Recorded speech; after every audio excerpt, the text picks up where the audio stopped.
two. We need the little countdown. We're already 1, on. 2, 3. Are we live? We're live.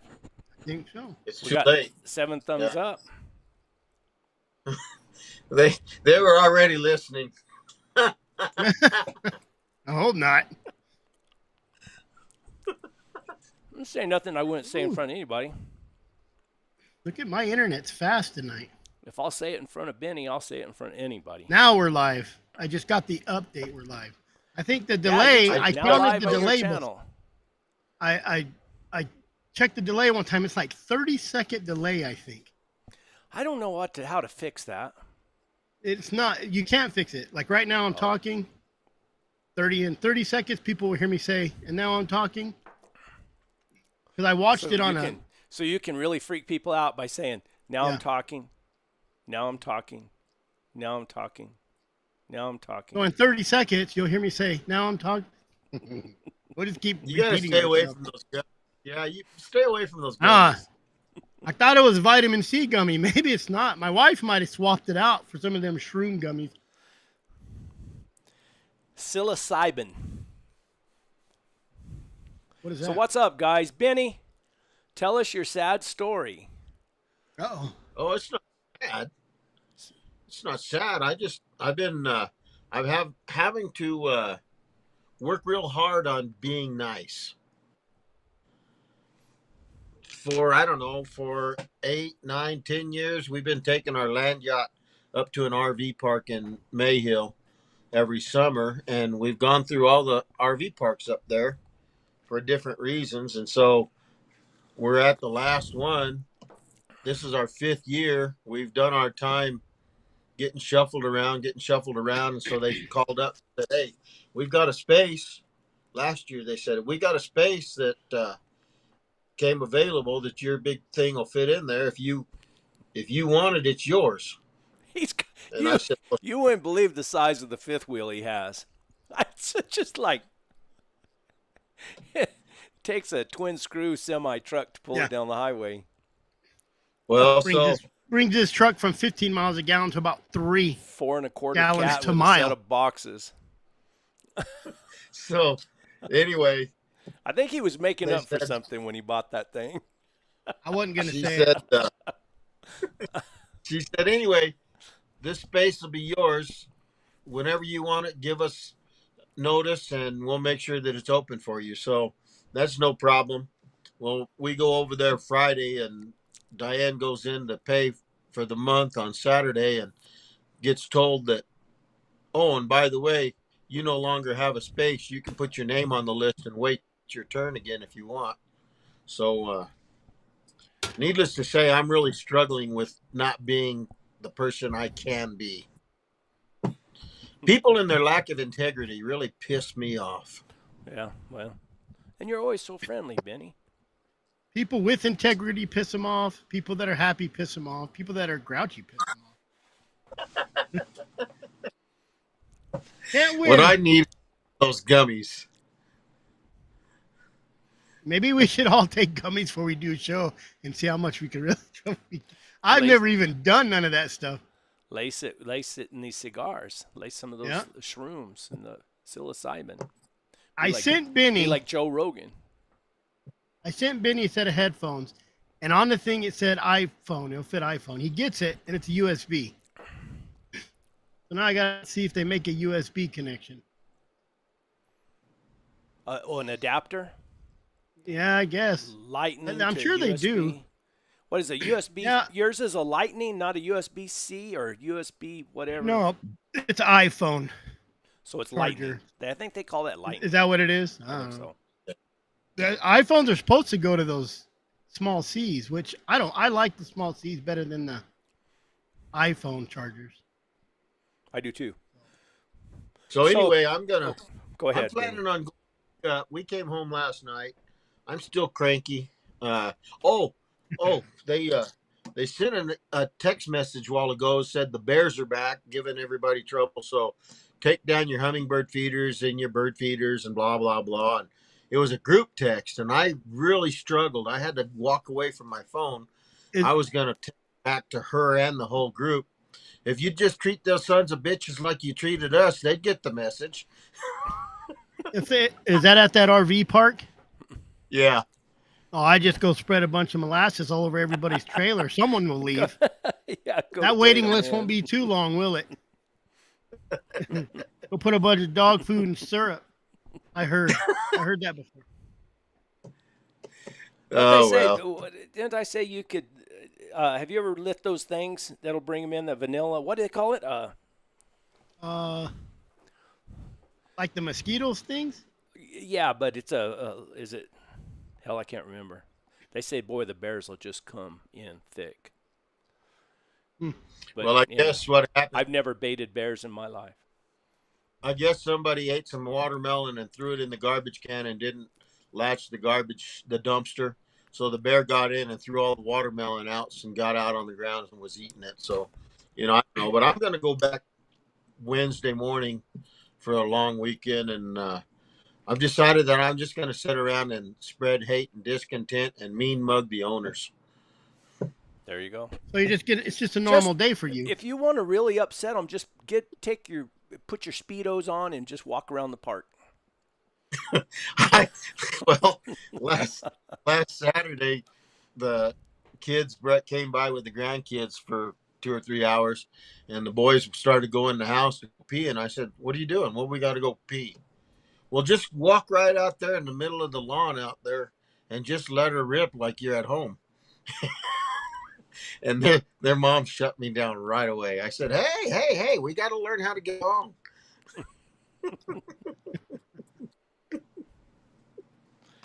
Chris, what have you been doing? I mean, you do more things. I mean, you work, you podcast, you have like what, 8 YouTube channels?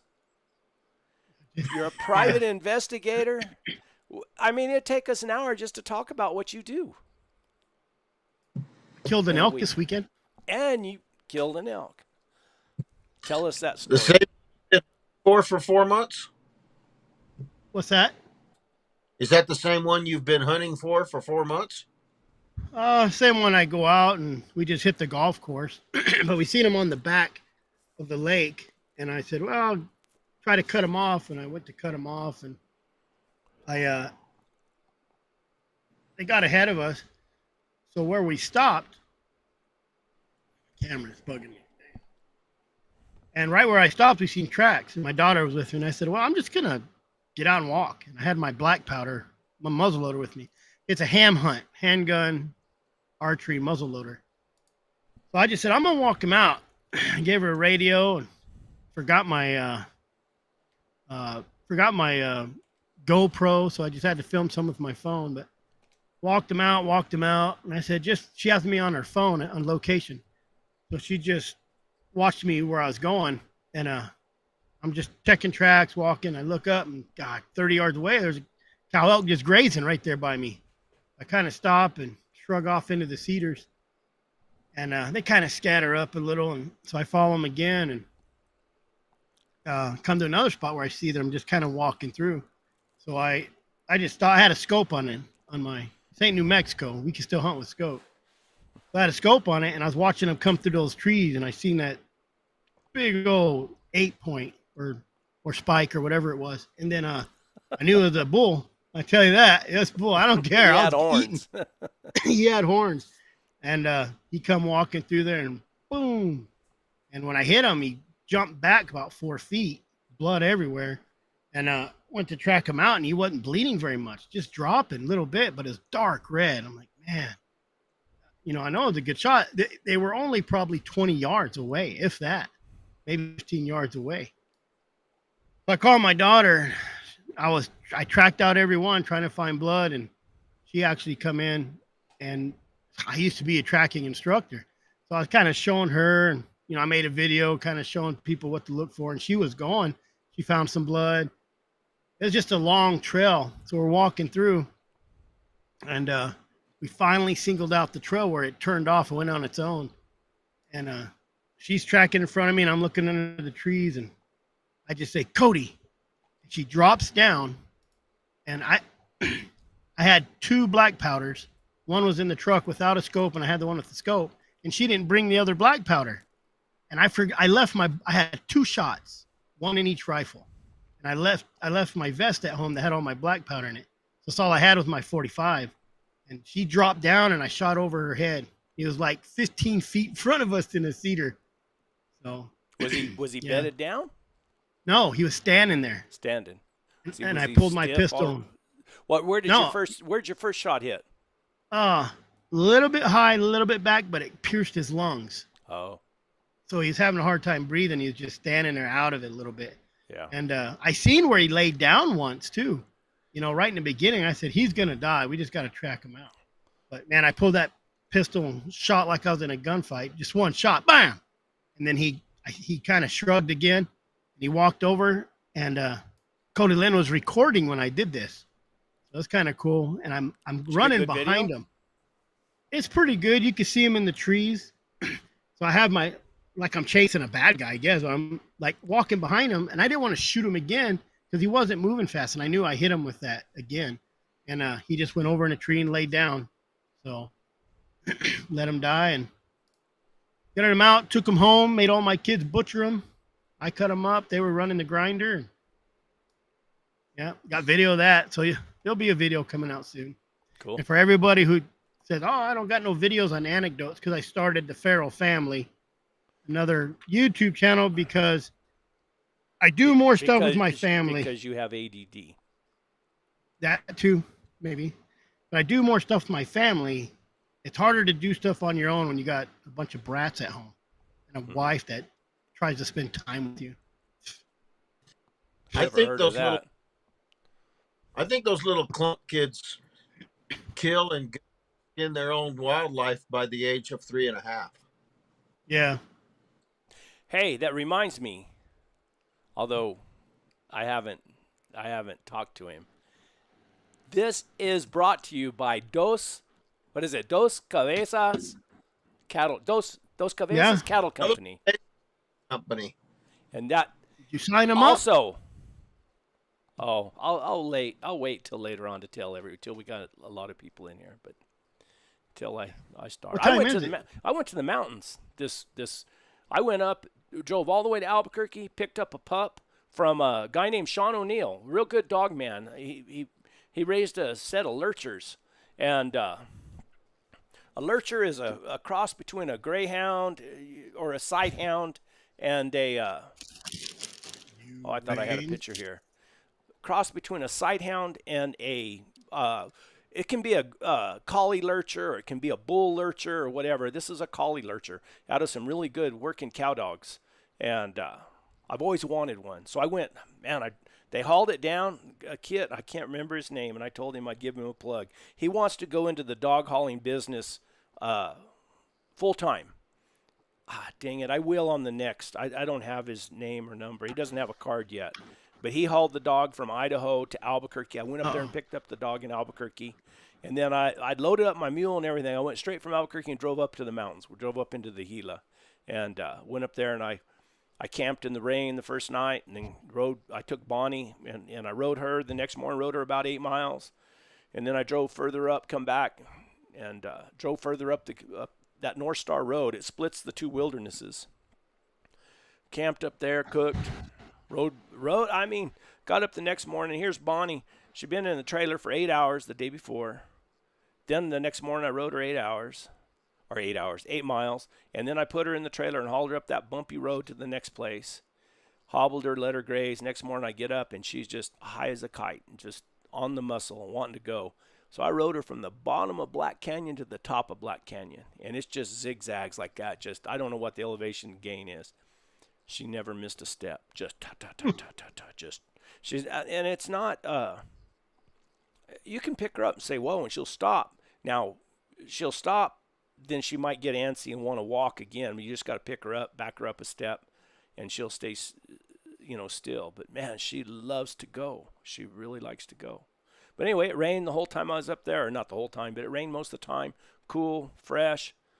It was really enjoyable to be up there. It really was. I took some dogs, never hit a track, never got a bark on nothing. I thought at least some of those young dogs might tree a coon down that creek bottom.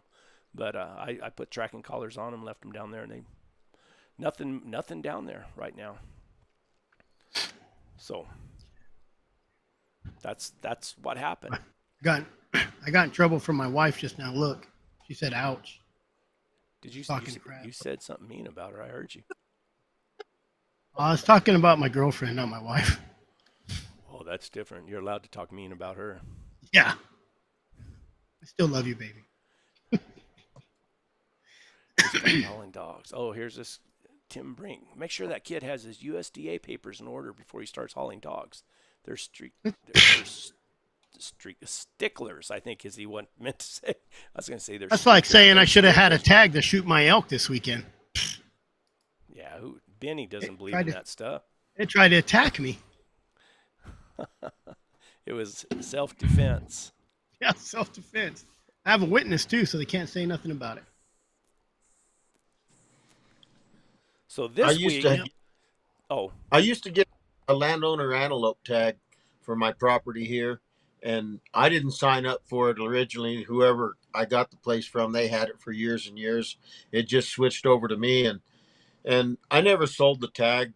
The guy that was buying it all the time told me that I owed it to him, so I told him to pound sand, and I started giving it away. And I don't know, when they switched everything up the first time with antelope, landowner tags and all that, they took my tag away and they blamed it on the drought. So for 10 years, they sent me a letter. You still don't get your tag because of the drought. So I started pointing out to the game wardens that the number of antelope that get on my little piece of property have increased since the drought. And since if my cattle or mules or anything got on the state property without being permitted, they would make off with them. So I told them that I might start having to thin down the antelope herd that's trespassing. And those guys just gave me an ugly look, and we never did get. isn't there a rule that if you get one of those private land tags that you have to allow people then to hunt on your property or Did something you like that? did you hear Meat Eater today? That guy went on there saying he was throwing some stuff out there about the landowner tags. How it's not, if you get a landowner tag, you can hunt the whole forest with it. There are some places like that, yeah. And if you have, and he can actually say you can't, like if there's no elk on his land, then you can hunt the forest. Meat Eater had a guy on there today that ratted it out how that works. It depends on how it's set up, Chris. Things have changed again, I'm sure.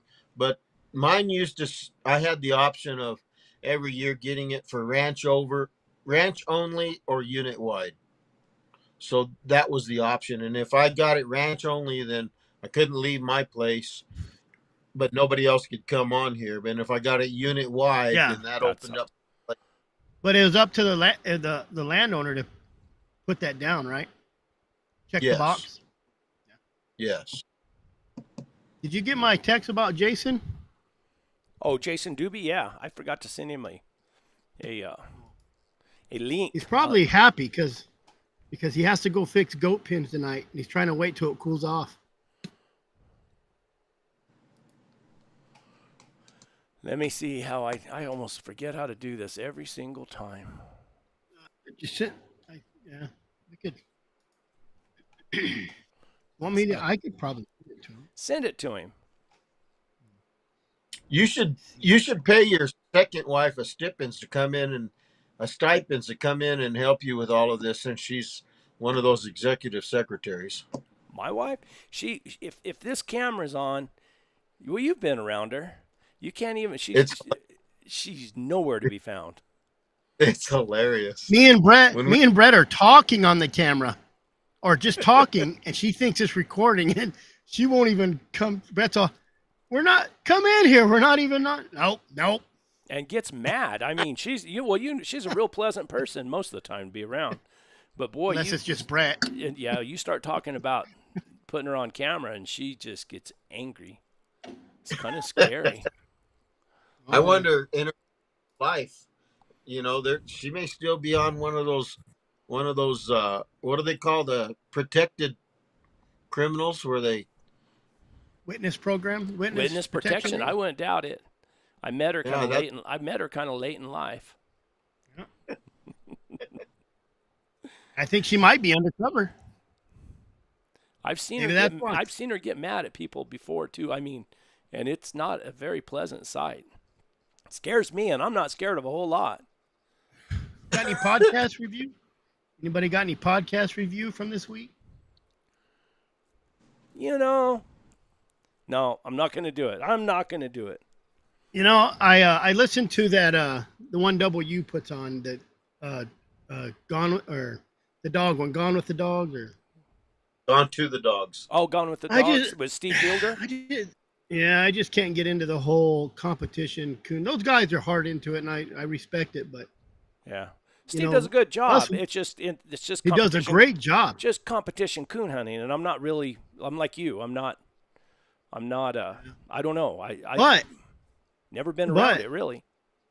to give that Falcon guy, I don't remember his name ever. Oh, on the Houndsman It- XP, that guy does a heck of a it- good job. It's crazy. I'm like, it's Hawks. It's falconry. It's got to be boring. And I'm like, I'm just going to check it out. And I end up listening to that guy the whole time. He does a If super anybody good wants job. to, yeah. Great job. Great Does a job. really good job. If you and guys then- want to, if any of you guys are into falconry, go jump on that podcast. Yeah, listen. Just give it a listen. I mean, that guy. I don't know who he is. I don't know, and I don't know nothing about Falcon. I don't listen to it because I don't have time. I listen to it one night. Sometimes I'll wake up like 3 o'clock in the morning, and I can't go back to sleep, so I'll listen to a podcast. Then he Yeah. gets mad about him. Well, I got mad here. You know, This is what this podcast is about tonight. Just spit it out. Do I need to send off to Africa to get you a spear? I think so. or something. And some boar tusk. He needs some boar tusk too. I don't know. I just get Well, we'll wait till Jason gets on. no. Jason kind don't of- need to be part of this because Jason. I mean, he's got his own. No, deal I meant going on. after he gets off. Oh, I don't after think he's he going to gets stay too long. He has to build some goat pens or something. Okay, well, we'll see if he comes on. Yeah, just wait. I don't know. I see in the comments that Tim Brink says you've got to have USDA papers to haul a dog across state lines. So is that just another part of the government taxation Yep. schemes? Well, then Go just ahead. give them the and tell them the pounds. you Hey, can't, real. you can't do anything in this country without permission, Benny, without giving somebody some money. Speaking this is Oh. a falcon right here. That Tell all of those people. There, put Get us you in the one of- safe. there Put goes it our other side. there goes our Other side, yeah. monetization right there. Benny just ruined our Side is monetization. Make him. I'll- Let's make him real small in the screen. I'm gonna lose $3.50 right there. Yep. Well then, speaking of politics, did you guys catch that super exciting debate? I listened to it on I listen. Oh. Speaking of a podcast, I listened No. to Tim Pool. Tim Pool. You have to watch it. And I could, facial- but I watched the highlights of it. I don't know. Oh my goodness. I'm going to tell you Crazy. what that, I got a kick out of the highlight when Trump says, "I don't know what he said." He said, "I don't think he knows what he said."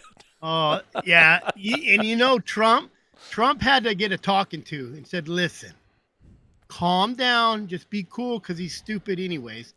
And he got his little stabs in every once in a while, and that was one of my favorite ones too. I don't know what Well, he just was talking about, but I don't think he knows either.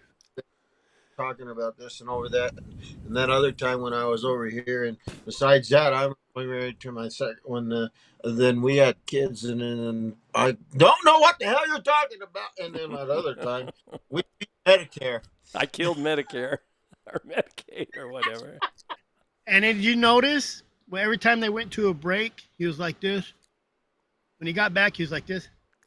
Well, and at the end, his wife had to grab him by the hand and lead him off the stage. And tell him that a Listen. boy.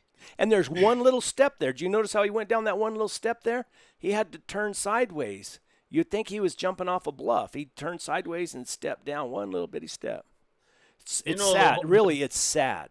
I mean, when you think That's about right. it. It's extremely sad. And shame on his wife and everybody else that's parading No. him around like that in that kind of condition. That's a You're exactly right. It's their fault. They should say, hey, It's time for you to slow down, step down.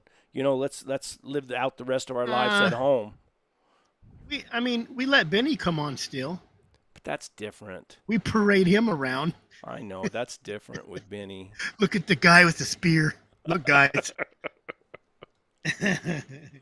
Oh, jeez. Yeah, I'm gonna do a survey. That says, "What do you think Benny will say tonight?" Hey, Chris, ease up. If I didn't have the land yacht in Douglas, you'd have slept in the dirt. I'd have slept on top of my dog box.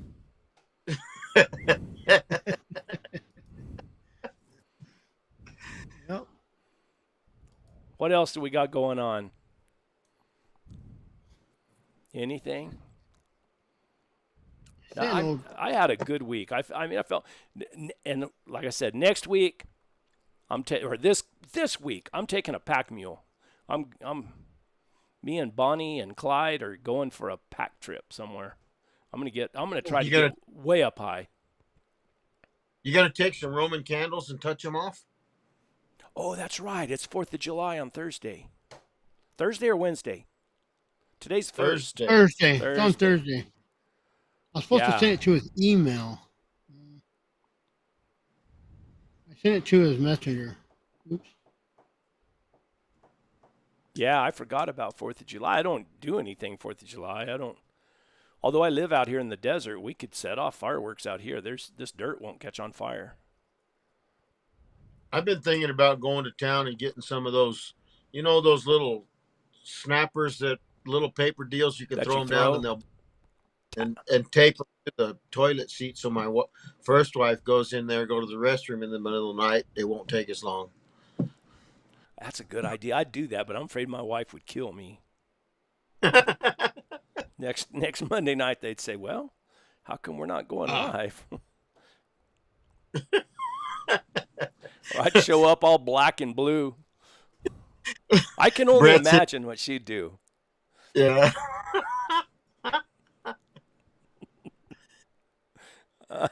Could make a viral video. That would be pretty interesting. Are you guys taking your hounds to the rendezvous? I'm going to try to. Yeah. My wife might go with me, though. If she goes with me, I can't take hounds. Because I'll get off, because if I Is she gonna camp? I told her we're staying in the rooftop tent. And I stay in the rooftop tent. I pee in a bottle, man. I don't climb down that ladder to pee. I've seen you dismount a horse in the middle of the day. I don't think you should dismount that ladder in the middle of the night. I should. I'm a little more graceful when I climb down that ladder. Anyway. What are you doing? Might get on. I sent it to his email. I was supposed to send it to his email. I sent it to Messenger, but I sent it to his email. Did he correct you? No, he told me that. That's why I sent you his email, but I just sent it to his email. Hey, where's Dylan tonight? Oh, where's Dylan? He's Missy the step. Hey, Missy's famous. Missy Fix. My podcast got released this morning with me and her. Oh, cool. Good information. Mm-hmm. Released on W or on yours? No, on mine. If you look up on Spotify or Apple Podcasts, just type in the Chris Watson Project, and they'll all come up. Because I'm going to have other podcasts on that one. You can look up Freecasting too, and it's nothing but Freecasting. But I'm going to do some private investigator. I'm an amateur. Yeah, pop that ash off the front of there, no light. I have been popping it off. Oh, it's burned way down in there. Yeah. Are you guys bringing your hounds to the rendezvous? I'll probably bring some. I'm gonna try to get there early too. If I can come, like 4 or 5 days early and take my mule and some dogs, I'd like to. I'll go ahead and purchase an Arizona lion tag. I don't care anything about bears, really. Hello from Colorado. How's that Initiative 91 going? So my podcast with Dan Gates went on W. And that guy, you can listen to him all day long. That guy knows his crap. He's sharp, isn't he? He is. My friend, Mr. Turner. Take note: the Friday SCOTUS ruling 1984 law will stop civil service experts from using government money for things not specifically designated in legislation. Oh, it's amazing how we're robbed. I mean, anyway, I don't want to talk about that. Hey, let's talk. Not yet. Let's talk about giving hounds Benadryl. Oh, Boy, old Dace, he stirred up a hornet's nest on Facebook, didn't he? I had to chime in too. so, what's the majority saying? Not to? Well, they say that there's no scientific proof that it helps. Yeah. There's no scientific proof that it doesn't either. Yeah, there's, what do you call it, anecdotal proof, and it's just you use it and they get better. I mean, I know you have to. I mean, you have to use it along with dexamethasone. But I've had lots and lots of dogs bit by snakes, by rattlesnakes, diamondbacks, prairie rattlers. Of course, we don't have any Mojaves here, and I don't know if there's a difference between the western diamondback and the eastern diamondback. I really don't know. But I'm 3 cc's of dex under the skin, 3 cc's in the muscle, and then 3 cc's under the skin for the next 3 days. And I've given Benadryl before too. It's no big deal. I don't know if it works or it doesn't work. It makes me feel better. And I've only had one dog die. She was an old dog and she was bit in the leg. She wasn't bit in the face.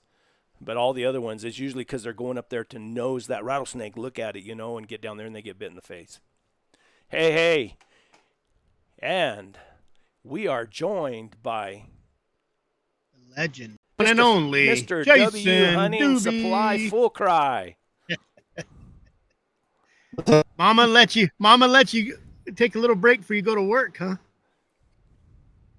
Yeah, pretty much. She's occupying the kiddos, so I can take a little bit of time. I got caught in the middle of a water fight. My shirt's all like soaked. So, man, you guys had a heck of a fishing trip, didn't you?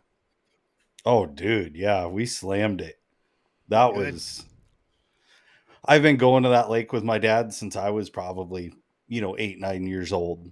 But this is the first time we took our kids, so it was pretty fun. There was 3 generations fishing. We slayed them. I watched some of the videos, pictures. I liked the one of the boy. He caught a native. Is that your dad that was in the lake, or? It said that's a native. That's a native. He said, I'm going to keep that one. Yeah, yeah. They've already learned you keep the natives because the hatcheries don't taste as good. That was cool. Made me want to go fish, and I don't fish. I know people got to follow my wife to see all the cool stuff because I. Oh yeah, she posted all the time.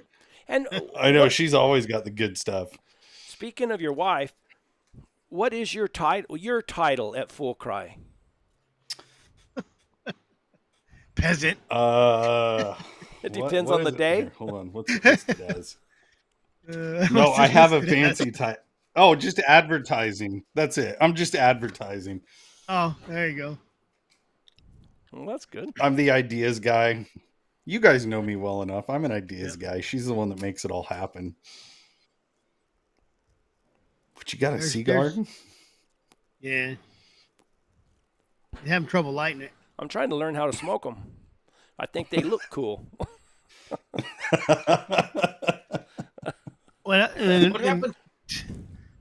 I said humidor last week, and Tim Brink said, no, it's a humidifier. I said, no, it's a humidor. You put a cigar in. I smoked one when I went camping. I went up to the mountains and stayed, and man, I had the rain. It was raining. I had me some hot tea, and I was sitting there drinking hot tea, and I lit this guy. I'd gone to the tobacco shop down there, and he recommended these certain cigars, and I mean they cost like $24 a piece, something like that. Kind of expensive. That's why he recommended them. And I bought one of those. Yeah, he was selling them, and I bought one of those suckers. And gosh almighty, I smoked that thing, and I got the dangest headache that night. I felt he smoked terrible. the whole one is what he did. He smoked the whole one. He just kept smoking it. Well, I'm fixing to finish this one right here too. I'm not a quitter. So, Jason, So, tell us, what have you been up to besides fishing in the high country? Man, working my tail off. That's about it. Trying to get some podcasts recorded. That's been a challenge lately. Just trying to get keep schedules caught up. lined up with people. Yeah, and try to keep caught up. You guys know what it's like. Once a week is rough. Like, as a content creator, like, my hat's off to you guys. Like, I know what you got to do every week, and it is. People don't realize when you're on that kind of a time crunch, it's a lot, really, and trying to keep good stuff lined up. And Well, so I got a couple in the It, schedule. Hopefully, it never ends. I mean, it never ends. You get done with one thing, you just got to move on to the next one. that's just it. It's not like you can just kick back. And although, I mean, with my YouTube channel, I love what I do. I mean, I get to do things, and I love to film it, and but the editing is what just kicks my butt. I mean, and I try to. I like the creative aspect of editing and trying to tell a good story or try to represent what I did, through a good story. Right. But it just takes me so much time. I'm not very fast. And I got a guy who helps me out. Who he doesn't. He edited all the Dale Lee, whatever you want to call it, podcast or whatever we did. He put the Yeah. pictures and stuff for YouTube, and then he helps me out a lot. He'll make thumbnails for me and he'll do things like that. But as far as editing the actual video, I don't film. It's kind of you. Yeah, I don't film good enough where I have a process where I take these shots and I send it to him and let him do all the editing, because I film a lot of stuff, and then when I get back to the computer and I start looking at it, and I think, you dumbass, that was stupid, and I'd be scared to. Well, it's hard because you can't, like, nobody else is going to tell your story the way you would tell it. that's So the thing. that's what I would love to get into. If I had 40 hours in a day, I swear, like, I would love to learn video editing and things like that. But it's just the time involved. And these guys that are doing it, you guys, enough of them out there, like, to really edit something for a finished product that's not just putting something out there. That takes a lot. It does, and you can always improve. Like this last video I did, I enjoyed it. It was a good time. I camped for 2 days. I rode my new mule. I was in beautiful country and everything. But what I did is I used 3 different cameras. I have a GoPro Hero 12 that I use. That's what I carry on my mule because it's real easy to use. You just click it on, and well, then I use a DJI Osmo for some things, and then I don't know why I bought it. Somebody said I had to buy it as an expensive camera, and I don't know how to use it. So The guy selling cigars. yeah, same. I was a sucker for it. So I bought this DSLR Panasonic Lumix. I mean, it was expensive, and then I decided, well, they say that you need to video in D-Log or RAW or something like that. Oh, okay, I can do Right. that. And then you color grade, or you get these LUTs and you put these LUTs on it to make it look cinematic. But See, I'm so glad vintage is rolling back around. Like, But I feel those- like if somebody just took out like a 1980s, like my dad used to pack on family vacations, the 8mm. over your big thing on your shoulder, shoulder. like, camcorder. You can get away with that now, and it's cool, man. It's vintage. I mean, and that's what I would do. And believe me, if I did all just with the Osmo or with the GoPro, it would be just as good. It would be better. Because now I got all this Yeah. different kind of footage with Well- different colors and everything, and I'm trying to blend them all, and it all comes out looking kind of. It doesn't look very good. And when you got 2 cameras, I rather just have one camera the whole time because it's chronologically in order. And you can come Yeah. back. When you got 2 cameras, you got to download them both, load them both on your editor, and then it's just placing them horrible. Now, Splicing. I just got into the podcasting editing of just the audio, and I have this program, and I know how to cut because I have this problem of clearing my throat. I had a radio show for 2 hours, and I had trained myself on my radio show not to do that. It's just a habit. So, Yeah. and that drives me crazy. And I don't like big pauses. So when you're editing video, you're just busy all the time, cutting and clipping. When you're editing a podcast, you have to listen. And you know us, we don't do small podcasts. If we Yeah. could just do a 30-minute podcast or an hour, I would be so happy. Way. But Mine, That's why we're doing those like 8-minuters, like the Full Cry podcast. We took a couple of easy weeks money. off, but you know, that's what Danny and I are learning how to do those so that we can Yep. do them all and, you know, hopefully put some time into the editing and keep making them better. More like I don't know how to describe it, but I used to always listen to like, Adventures in Odyssey. You know, my kids listen to it too. It's like a radio show. So it's like you got the podcast going, but then you've got your background noises and things like that. So that's what I'm trying to like kind of get into. you're trying to put like nature noises or something in the back. Yeah, like nature that's cool. noises, stuff like when the guy's getting drugged by his mule, you know, some audio behind it. Or fall, Make it sound yeah. look, realistic. there goes Benny. Falls off the mule. Next time, just let me know if you fall off the mule. I'm gonna need that sound. Somebody clip. recorded me doing my somersaults, my dismount. Yeah, right. It's good. You But know, yeah, it's one of the things I go just ahead. discovered is it was easier for me to edit my videos if I put music to it, just so I have this subscription to Epidemic Sound. And I was always real particular. I'd spend, a lot of time picking out just the right music and everything. People don't want to hear that. Music is a real personal taste. And you can have a little bit of background music, but people would rather hear the steps of the mule and the natural sounds or the birds and the nature. They'd rather hear that than hear ASMR, some buddy. ASM. Yeah.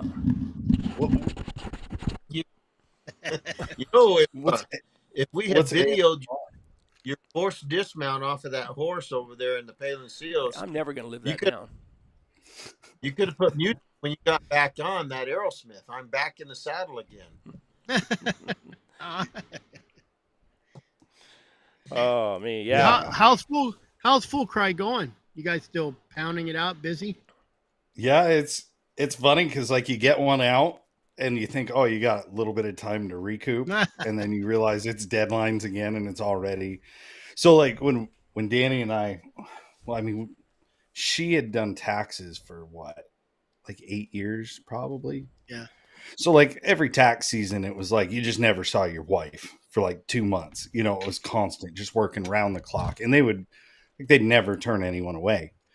I joke now, it's like we have tax day every other month, because she'll literally just start and work all the way through the night with our cousin who's the designer. And, they're working at 2, 3, 4 in the morning sometimes.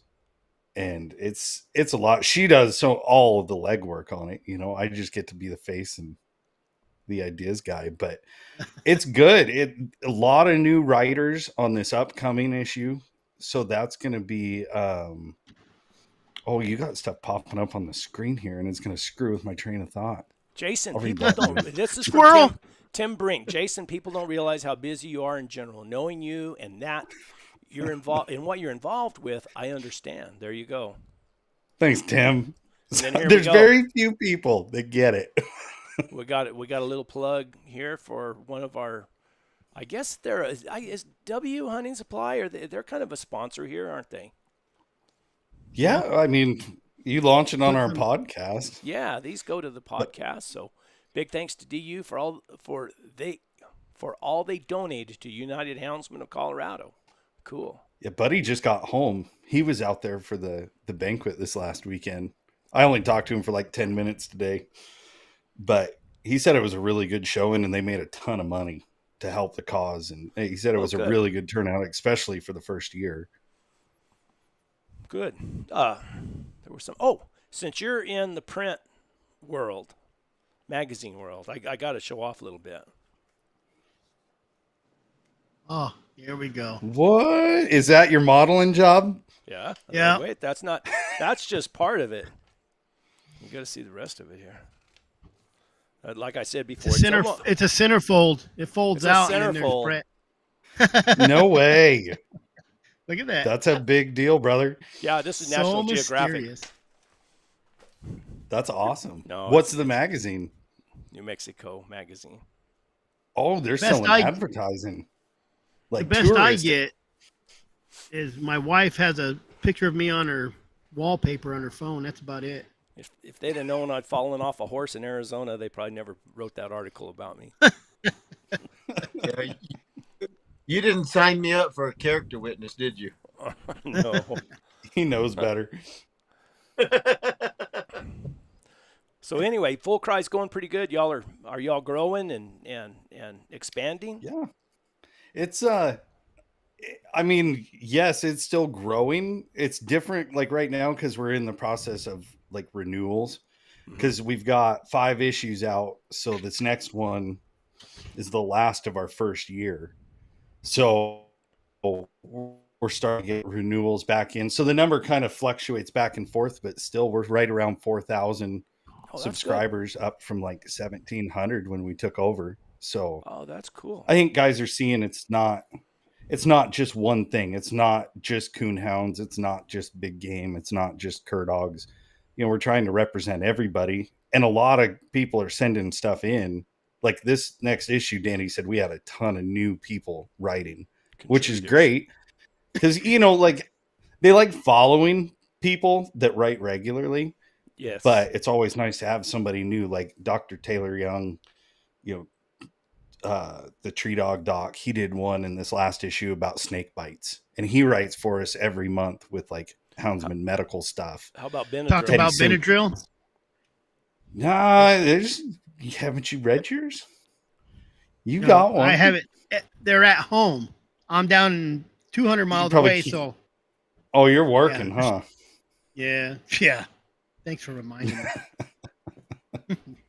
But yeah, it's good, and a lot of new people, and it's fun for me because it's like I get to see people I deal with on a daily basis, customers or buddies or whatever. It's pretty cool to see. And it's the digital stuff. We launched the podcast, which I don't know, people seem to like. We launch on Saturdays, so it's kind of a weird time to launch a podcast, especially with like the way W's platform is. We all have our different day. So if you miss, let's say you don't open your phone until Monday, it's already buried, behind Steve. Yeah. And then shoot, we got what? You, us, Steve, Heath. So that's 4 or 5 a week. So we're putting them on our YouTube channel too, so Yeah. that, if people just want to see ours, they can check out Full Cry Mag on YouTube. Why Yeah.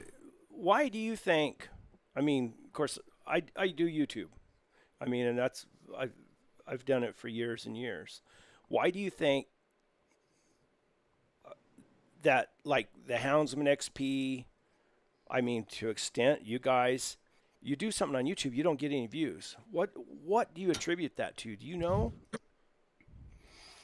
I'll be honest, I have no idea. We just put it up there. I haven't really put a whole lot of effort into it. It's just one more place to get them out there for people. Yeah. But To yeah, find they you. don't ever usually go anywhere near what they do for downloads. The Well, YouTubes are way down. but I still believe I take it for what it's worth. I mean, I think you need to have a person. There's got to be a person. Mhm. It's YouTube. It's a person. So if you had a Right. Yeah. person and a face that was even reading those in person, a guy who Mhm. came on and said, "Hey, today I'm gonna share this article with you written in 1948 of so and so blah blah blah, treeing lions or bears, or he had this really neat hunt. Let's Right. just jump right into it." And got into it, and then showed some visuals. Some right screenshots. Yeah, it's time consuming, I know, but I'm working towards that. Like that's the goal and why I'm trying to figure out this editing, because as we finish, I'm still working on the Full Cry shed. yeah, Like that's a typical project at my house. It takes me 6 months or a year, but then I'll have a studio, with a backdrop and soundproofing, so I can sit there and do that. Because I thought, well, maybe we could find somebody to just do it for us. But the hard part with that is like Full Cry is really personal. Yeah. Like, that's my family's thing at this point. It's my wife, it's me, Yep. it's our 2 older boys. They help out a ton. So as much as I hate being the face for anything. I like a supportive role more than anything else. But I've realized like it Silent kind of partner. needs to be us. Yeah, I like being silent. Well, not so much silent, just invisible. How about that? Yeah. Everybody knows me. They You, know you, I'm not you silent. get on there and say, "My name is Jason Doobie. I am the executive producer of Full Cry Magazine." When we There you go. purchased Full Cry Magazine, we got all these back articles back to 19 what? 30 something? 39. 39. We're going to Yeah. start reading these off, some real interesting stuff, give you a glimpse into the past. See, if Yeah. I had time, See, I would I do just it need to for hire you. Brett. I just don't have time. I got all my own Better stuff. be careful. I might try to just make sure you make time. I'm for sale. Yeah, He is I can't afford you. That's the problem. I can't afford you. No, but I'm serious. Or I think, would. Honestly, I think, well, okay, there we go get into my rant, I guess.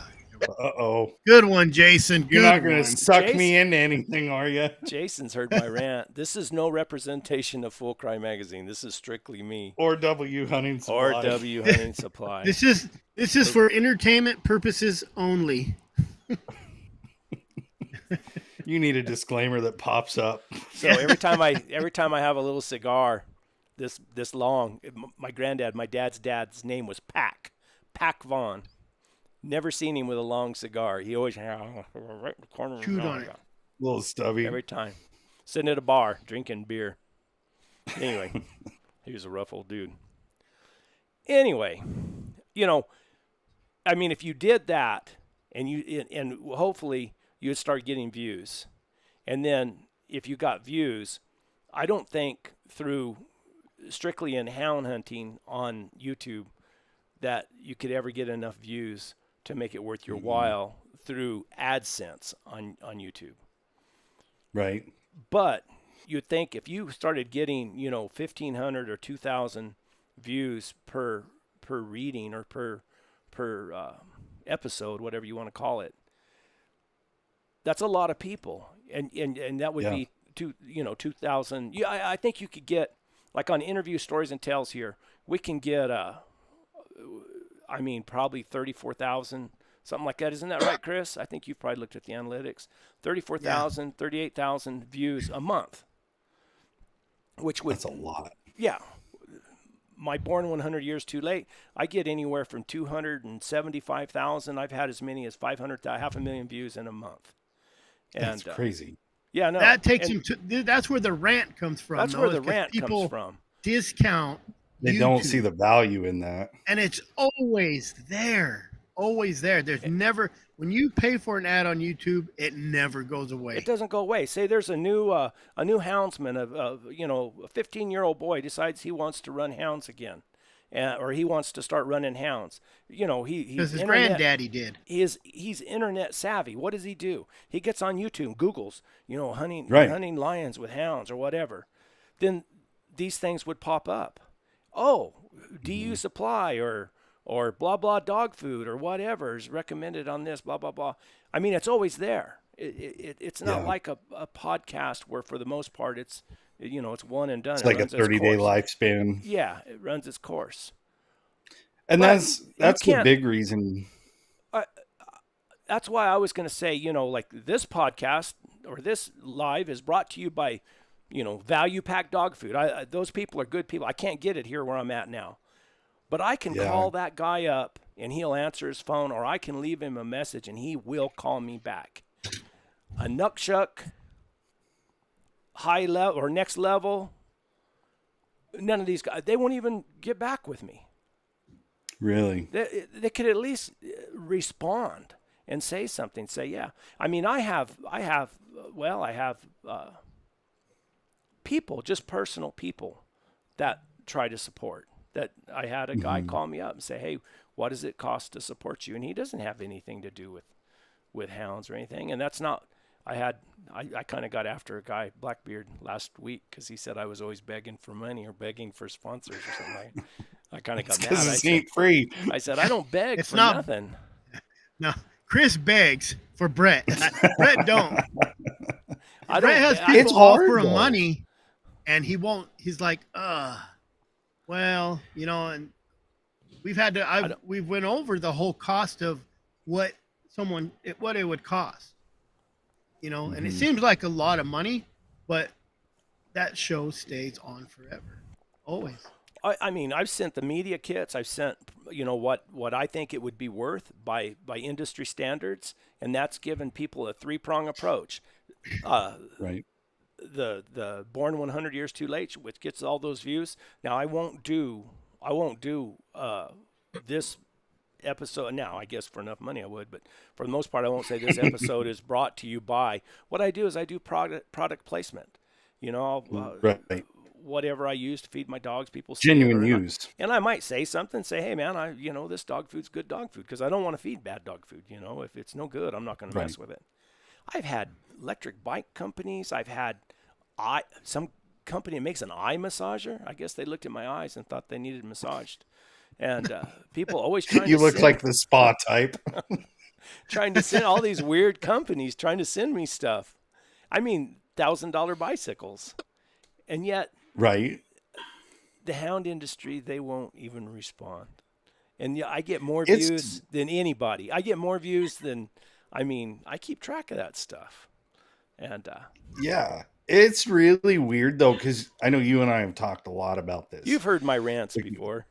oh yeah, but I mean they're the same rants I think everybody has. Like Yeah. if you think that there isn't a podcaster out there that hates asking for money or is struggling to get somebody to commit, I mean it's happening all over the place. Yeah. I mean in the print world, we have some really good advertisers, that I can pick up the phone and call. But trying to sales pitch it, like Mountain Ops, there's no response. You reach out to some of these bigger companies and it's nothing.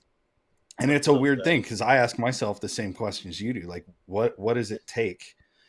But it's that getting I outside into the fringe, like the regular outdoor world, and bridging the gap between habits and Yeah. like you in the equine world. Like that's why I think your stuff is so popular, because you're living your life and you're telling your story, and it just involves cool stuff, Yeah, and I mean, like these hats I wear. There's no telling how many of those I've sold on You need to Amazon. private label those. Sunbody hats. They won't. I sent them an email. They won't respond. Coffee. It's I hemp, thought isn't it? we were going to have a coffee brand together, and I don't know, that fell through. At least you Yeah. responded to me. Ooh. But I contacted. We're still working on that one. Trust me. I contacted some coffee companies, because when I go out sometimes I'll build a cup of coffee right in the middle of the day, and Mhm. they won't respond. It's Yep. crazy, and yet YouTube pays me. YouTube pays me, and honestly, they pay me pretty well for what I do. Yeah. I'm pretty proud of that. So I don't know. And individuals individuals help me out, and I'm proud of that, and I think the world of them. That's why the other day I kind of got a little on the podcast with Chris Powell. They did their live, and I got a little touchy with him, because there was a guy trying to get a hold of him, and he didn't Oh, yeah? respond. And he didn't respond to comments, and then I just kind of I thought, man, I'm real proud of the people who support me and follow me and ask me questions and stuff. And anyway, there's my You're grumpiness really for the engaged night. with your listener and like viewer base though. Like you've always been really engaged. I try to. And I feel proud. that's all you can do. Yeah. It's, to me, from the very get-go, it's always been amazing to me that I can create something. I can go do something, film it, and try to make it into something that's interesting for people to watch, and put it up there for free. YouTube doesn't charge you anything. You put it up there for free. And if you get enough views and you're good enough at it, then YouTube will sell advertisements on it, and they'll give you money. Right. It's a pretty ingenious plan, really. Yeah, they and get like a big split. Oh yeah, of course they do. Mm-hmm. But that's just it. Like for us, I think it's hard. I think the hardest part for me is like people get this picture of grandeur, right? Like they got to have 30,000 downloads or this or that. Like, to me, we get 2,000 people to follow us. I mean, that's huge to us, because that's just putting information out there. The end hope is that they subscribe to the magazine, Sure. because we're trying to That's your continue. funnel. That's your funnel. You're trying Right. to That's get into yeah. our funnel. It's just create enough attention. And if you got 6 minutes to listen to a podcast or a YouTube video, great. Then you can click them on, and it's quick, and you can stop wherever. But it's that funnel. And the other thing is just documenting it. Like you said, these YouTube videos are here forever. Mhm. If we can get these all up, like you said, back to 1939. So if we can keep getting these up, the transcripts, the vintage articles, the podcast audio, the photos, all of this, we're literally loading the cannon with all of our own information instead of letting someone else run the narrative. Like, things are very different now than they were in 1940, obviously. Oh yeah. But I feel like those are articles that we can read and put out there without any fear, because it is our past. And if we get it out there, there are so many good stories and good advice, and it's wild going through those old ones. I do love doing that. Like the other day, I went through one from it wasn't even that old. It was from 96, I think. But I'll tell you, I'm picking articles. I scan them and I try to figure out, okay, this would make a good story. Somebody's going to want to hear this.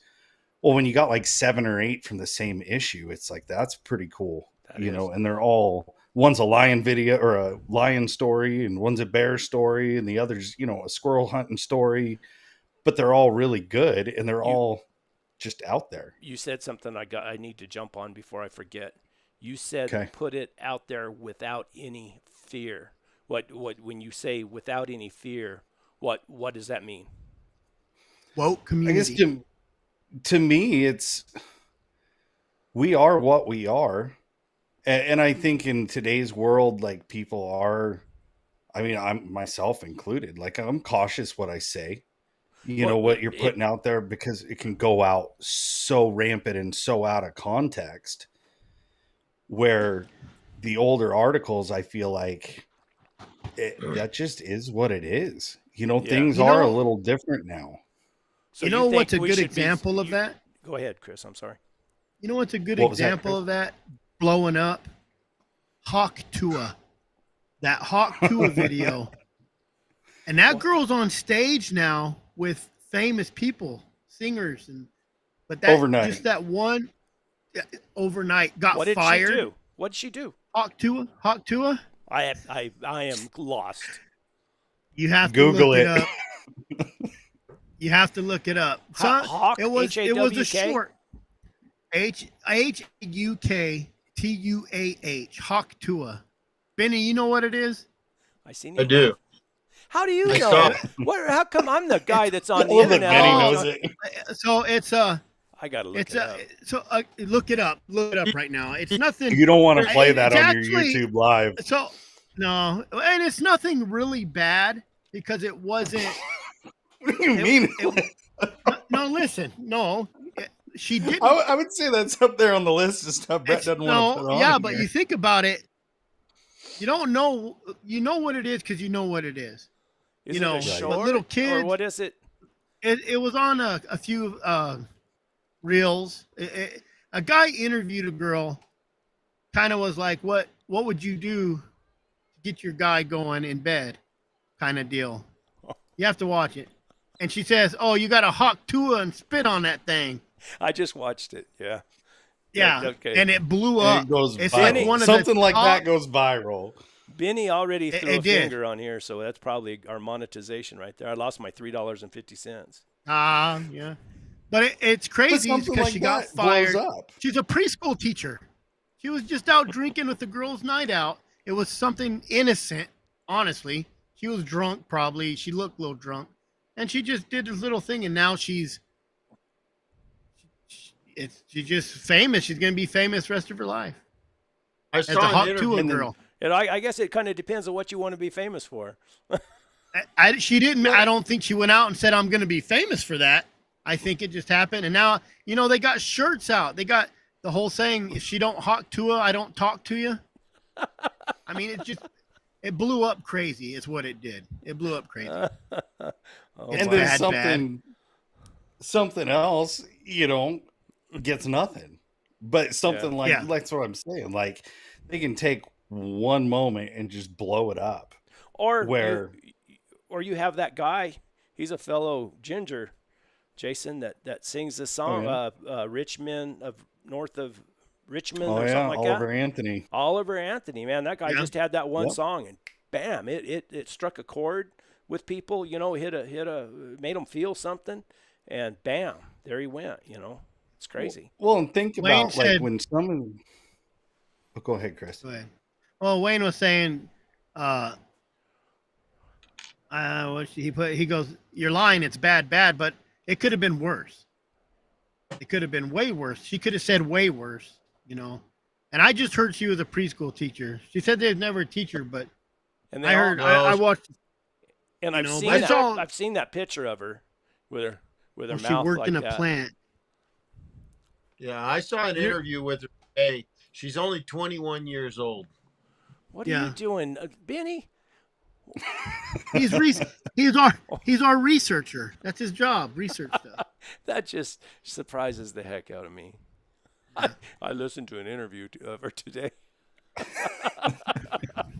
Benny, Yeah, Maybe so- Benny's he has got a time to read pinup. some articles. he gets around now.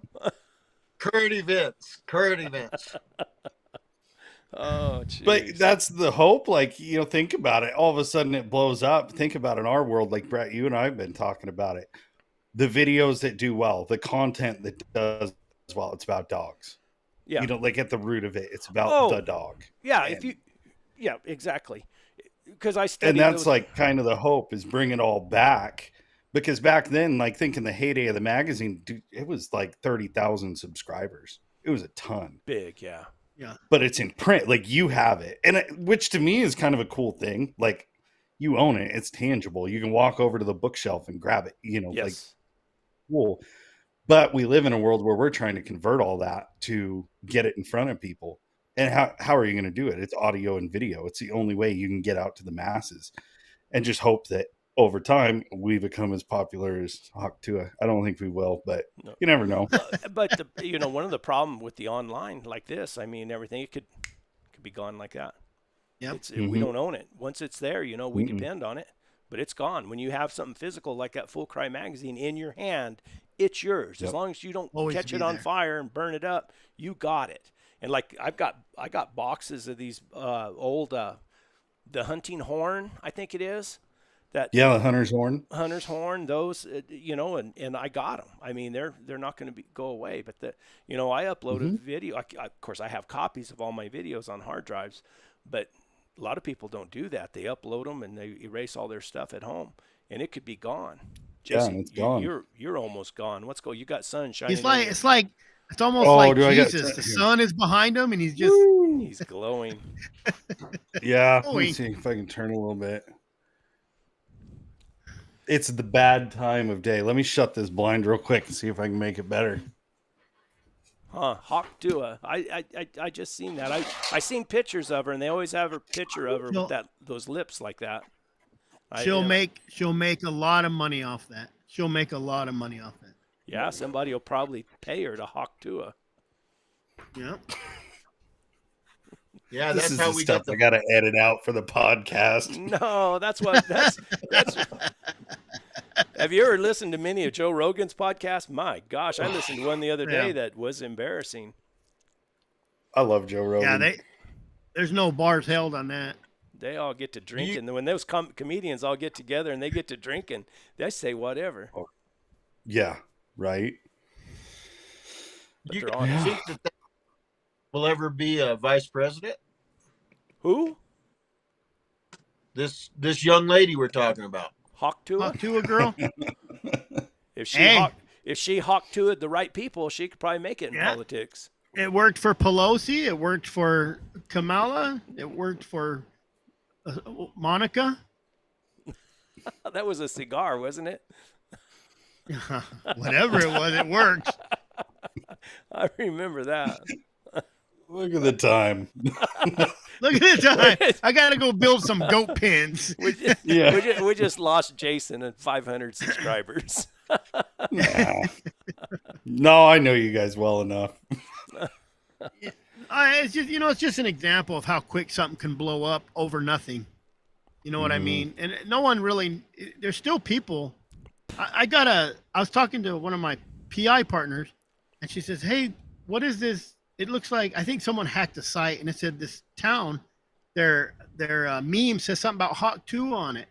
And I'm all, "No, it don't." She goes, "No, it does. It says the Taylor Rodeo, whatever, and Hawk 2." And I'm all, "You need to look that up." She goes, "What is it?" I'm like, "Go look it up right now." And she came back. She's like, "Oh my gosh,"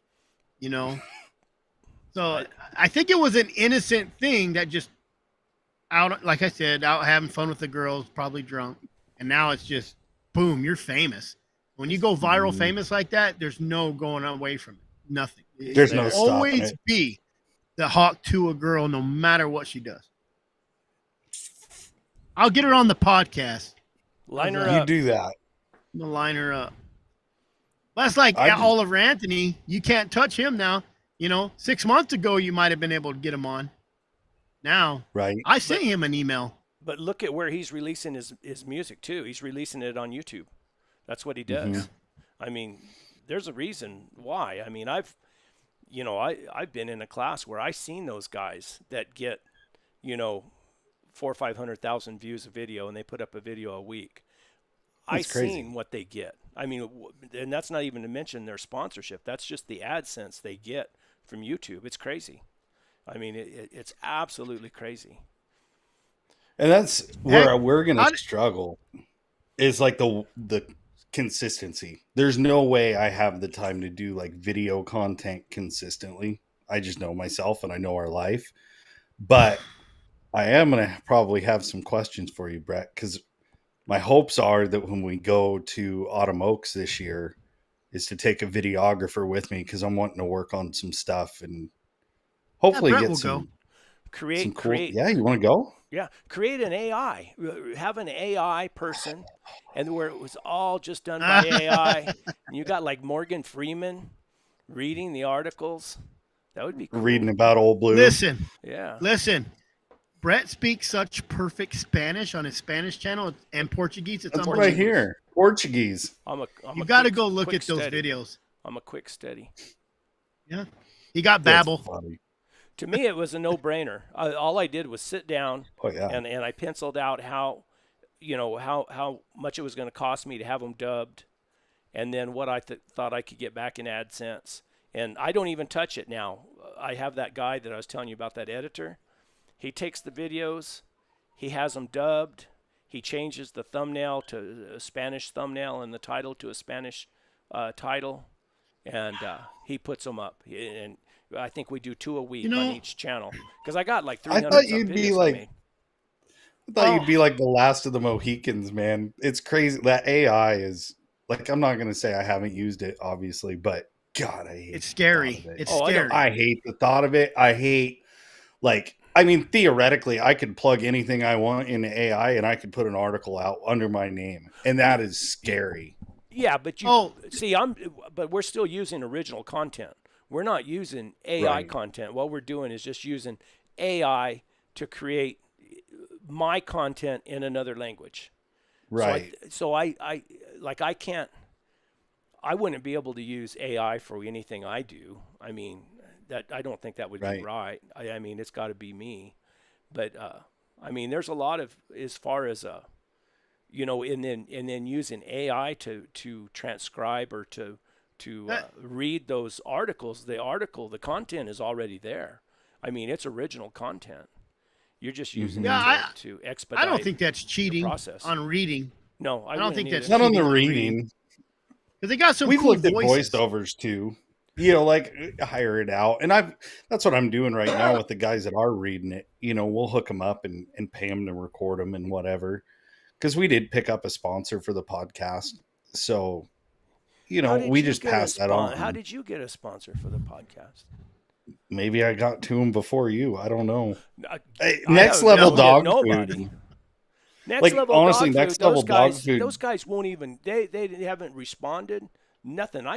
You gave me an inside contact, and that guy's a real Yeah, I nice gave you guy. Brandon's. But he passed. He said, Brandon's "Oh, a super nice guy. super nice guy." And he said, "Well, I passed it on to those people who make a decision." And then I even followed up and called back again and said, They don't know that Brett's in a magazine centerfold. They don't know that. Show him, Yeah. Brett. "I'm going to Show show him. it."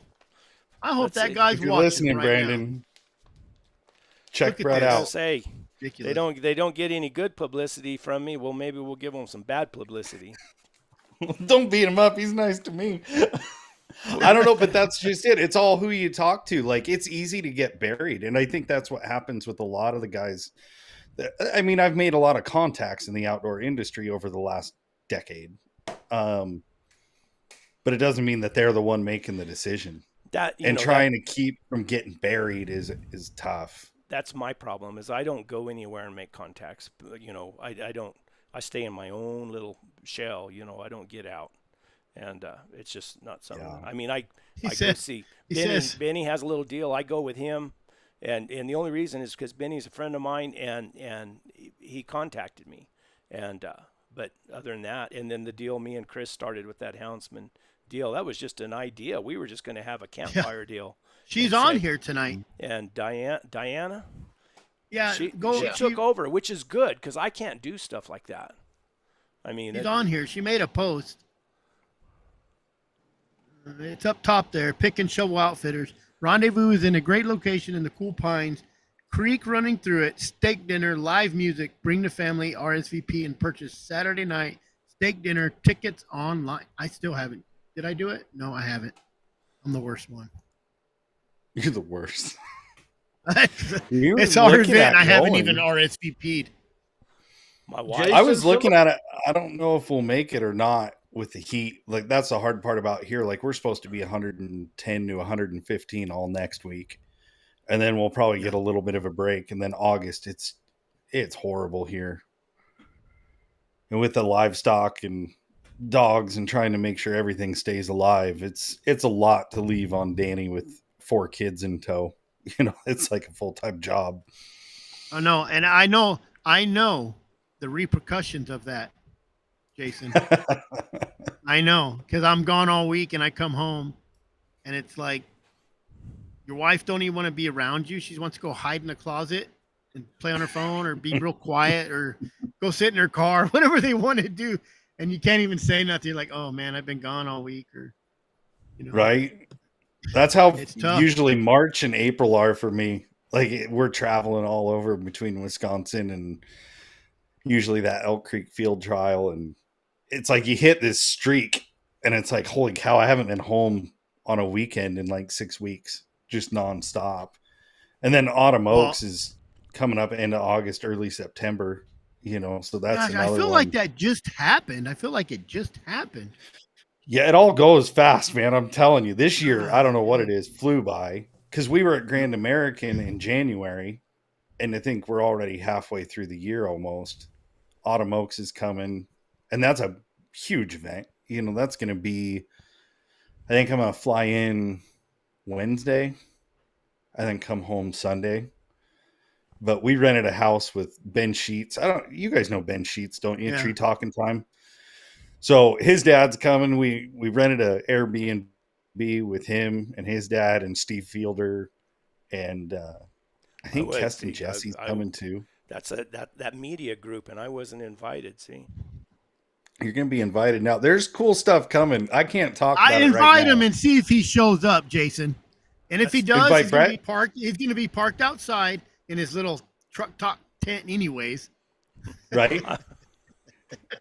Hey, I need a I wasn't- videographer. You should just go with me. I'll buy you a plane ticket. The only reason is for me to go is just a video. See, Hey, you come on out, have fun. Well, that's what we're gonna do. Is that media summit? That was just something Ben cooked up that first year. Right then and there, and it was kind of a hit. But Steve hit me with the same thing. He's like, "I didn't get invited," and I'm like, "Dude, I don't know.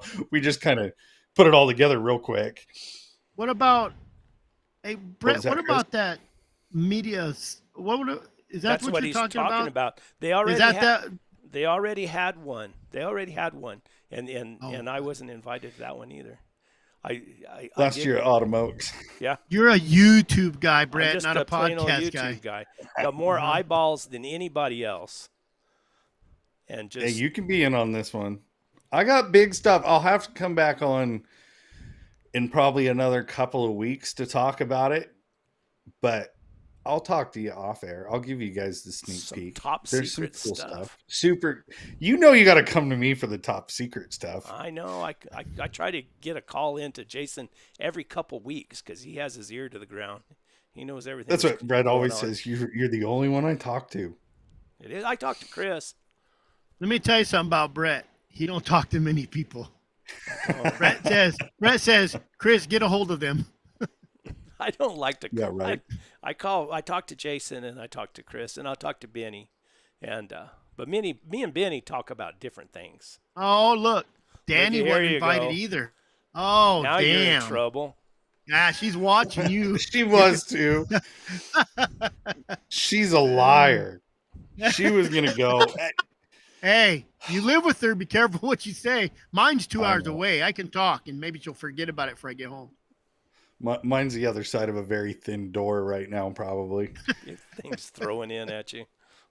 I know, and I feel bad because she's always wanted to go to that event. Like I've been twice.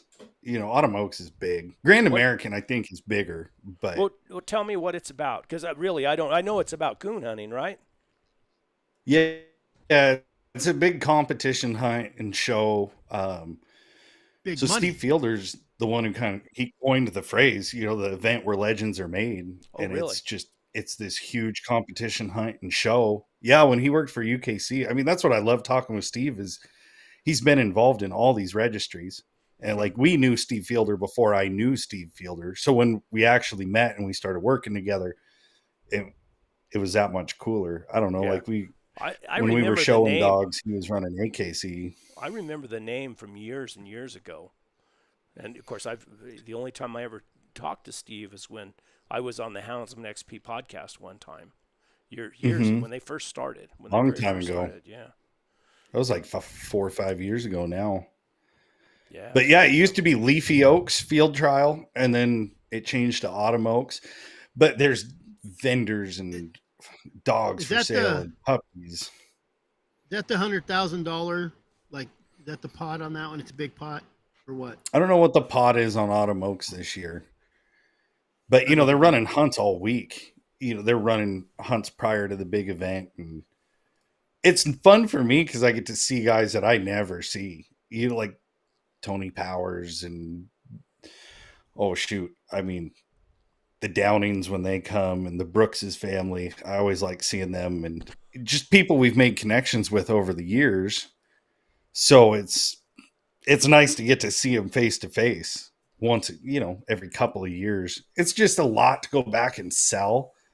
Like, you know, W, we went out and sold 1 year. I think it was just one.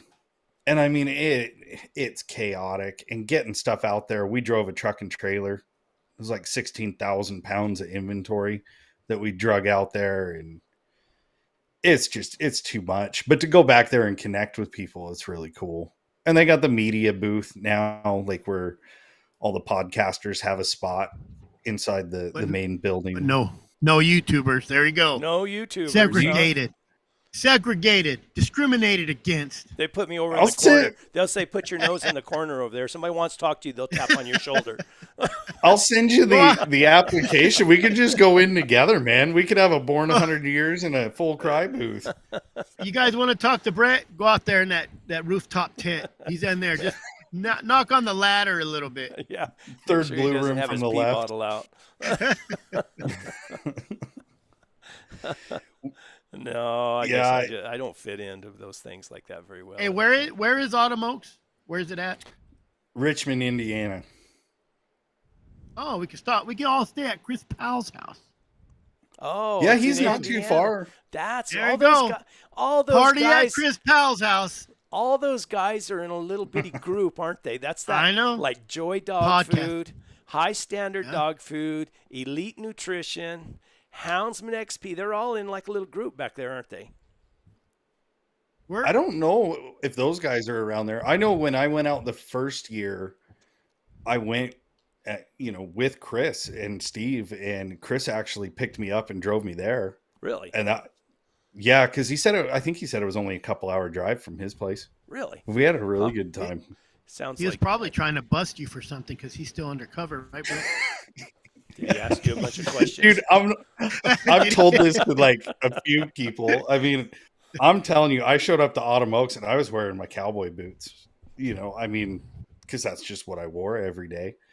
And by day number 2, the dude literally gave me the shoes off of his feet. Chris gave me a pair of tennis shoes because he's like, dude, you're going to be dying by the end of this. So he gave me a pair of shoes to get through Autumn Oaks. Because you So got thanks, to Chris. walk around so far? Oh, you could walk 50 miles if you wanted to. I mean, Dang. because you got the show going on inside and the awards afterwards, and then all the vendor buildings, outdoor vendors, and then it's camping. So everybody's just camped out. Really? How long is it? It starts Tuesday. So it's a Tuesday through Saturday event. I think it'd be interesting 5 to days. go see how the other side lives. I don't think those You bunch know, of coon hunters want to see a The lion easy hunter out hunters, there. the easy hunters, yeah. There's a lot of bear We hunters talked- that go to that. Bear hunters, they just ask We Benny. won't about- hold it against bear. them. Benny holds bear hunters in the same group with snow hunters. I'm the only bear hunter in this group right here, and I barely catch anything. So He's a snob when it comes to stuff like that. It's very different than what we do out here. Like we did a rendezvous in Oregon last year, and we do the field trials, and like what you guys are putting on those big events are so different. Like Grand American, it had figured probably 20, 30,000 people. They got billboards out. Oh yeah, billboards on the interstate. When we went to the dinner, Steve says, well, they put on, the Chamber of Commerce puts on a dinner, and they give the Happy Gilmore checks, the giant Those great ones. big ones, yeah. Yeah, to the Purina race. I think it was a Purina race winner. And they present the artwork because they do a custom art piece for the dogs that win on the show and the hunt. And, they're serving T-bones, and it's all Chamber of Commerce and the mayor. And it's like, ooh, this is way different than a pin drop in the middle of National Forest. just saying, we're serving some tri-tip at ours. Yeah, let's don't. I'm good with tri-tip. I like tri-tip just as much. We need to do a big rendezvous and get you guys out here too. We need to swap. We'll come What down we're going to do is we're going to all jump in Benny's land yacht and just go. Just cruise on out there. And I'm going to forget What's my Benny wallet. driving? Like, oh, crap, I forgot my wallet. I'll catch you on the next one. Yeah, right. I don't know. What do you got? A big old I've got- motorhome, Benny? Oh, gee, No, a- I've got a toy. it's Fifth a wheel. fifth wheel. The thing's like Oh, there you 86, go. 86 feet long. I told him I'm how to good with the register horse it. trailer? I'm literally Well- pulling a semi with my pickup. It is huge. I mean, how many was it? Really? Like 4 axles under it? 3. Holy cow. Hey, what's the 44. registration run a year on that? What is what, Chris? I don't know. The registration run a year on that. I don't know. Not very much. Well, what you do is you put a feeder in there and go register it as a horse trailer. I'm you go. telling you, I'm telling you right now, it works. Don't give away all your secrets. I got permanent. Hey, that's just taking money from the government they don't need. You're assuming that No Benny reason. registers it. That is true. None of my trailers are registered or have lights. My dad's always like, "How do you drive around with no lights, no registration, not even a They plate never on get them?" pulled over. Yeah, You'd be like me, you just drive around and get pulled over. I'll like trade you. California. I tell everybody that California story. Oh, dude. Yeah, that Wanna is tell one that one real corrupt system, man. It's horrible. Yeah. Horrible. Jason, somebody in the comments quite a while back ask, since you're on here, can you share Oh, what the subscription prices are for your magazine? Yeah, it's $36 a year. So it's 6 issues a year. $36 works out to $6 a piece. and you do And 2 year then subscription? yeah, you can do a 2 year subscription for a little bit of a discount.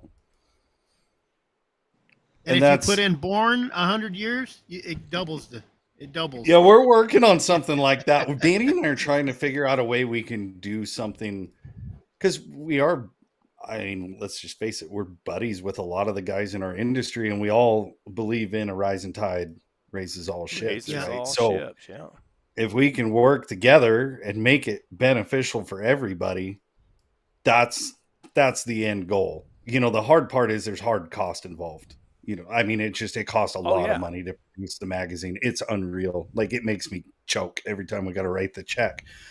But you know, we're working on something we can do for like either fundraisers or with partners and stuff like that, just to spread the word. You know, Have we're putting out a product that stands on its own. I think like we get a lot of compliments on it, and hopefully people aren't just lying to us. But like the loyal followings that you guys have, and a few others out there. I mean, not everybody who's on Instagram or Facebook or yeah. whatever, but like you guys have a really good connection with your viewers and listeners and stuff like that, and it just makes sense if we can find a way to work together.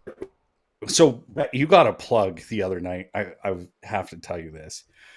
So Colin, my oldest boy, he was talking with one of his buddies at Vacation Bible School, and he says, "Yeah, I watched this guy on YouTube, and I think he said his name was Bear. He says he makes bows and he does all this. Well, it's Clay Newcomb's son, you know, Oh yeah. it's Bear Newcomb. I guarantee it." And my boy, he's like, "Oh, so you like Clay?" He's like, "Yeah, Clay's cool too." And he says, "Yeah, he's my dad's buddy." Well, actually, I should just say my dad and him know each other because he's been like, I've told him, like, dude, you don't just name drop like that. Drop You it. know, like, because to him, it's innocent, right? Like, but I said that can be taken as kind of pompous, you know? But he says, well, if you like those guys, you should check out Brett and Born 100 Years Too Late. You'd really like him. So he plugged you at Vacation Bible School. Oh dang. There you go. Then my other boy says, well, did you tell him about Brent Reeves? And he says, no, I didn't. He's like, dude, what's wrong with you? I mean, it just walked off. But it's so funny because we live in a house where literally all you guys are a common name. They hear me talk about Brett and Chris and Benny. Sorry, like we're not as tight yet. We're working there. I was gonna say, don't bring Benny's name up in no church at all. Well, I read them the Dangerous. Lorax. They will know you when they see you. But all you guys are The like guy with the common spear. names. So for them, it's funny, you know, to kick on a podcast and hear all the guys that I'm talking about, you know. Yeah. yeah. Like tonight, I said, "Oh, I got to get on YouTube." And my kid looks at me, he's like, "You're on YouTube tonight?" I'm like, "Yeah, who are you on with?" I said, "With Brett and Chris." "Wait, which Brett?" And then he says, "Booger, Booger, no, Booger, no." And I said, "Yeah, it's that Brett." That's how he knows you. And don't you? Who else likes Booger? There's a guy and his wife. You used to. Who was that, Brett? Which one?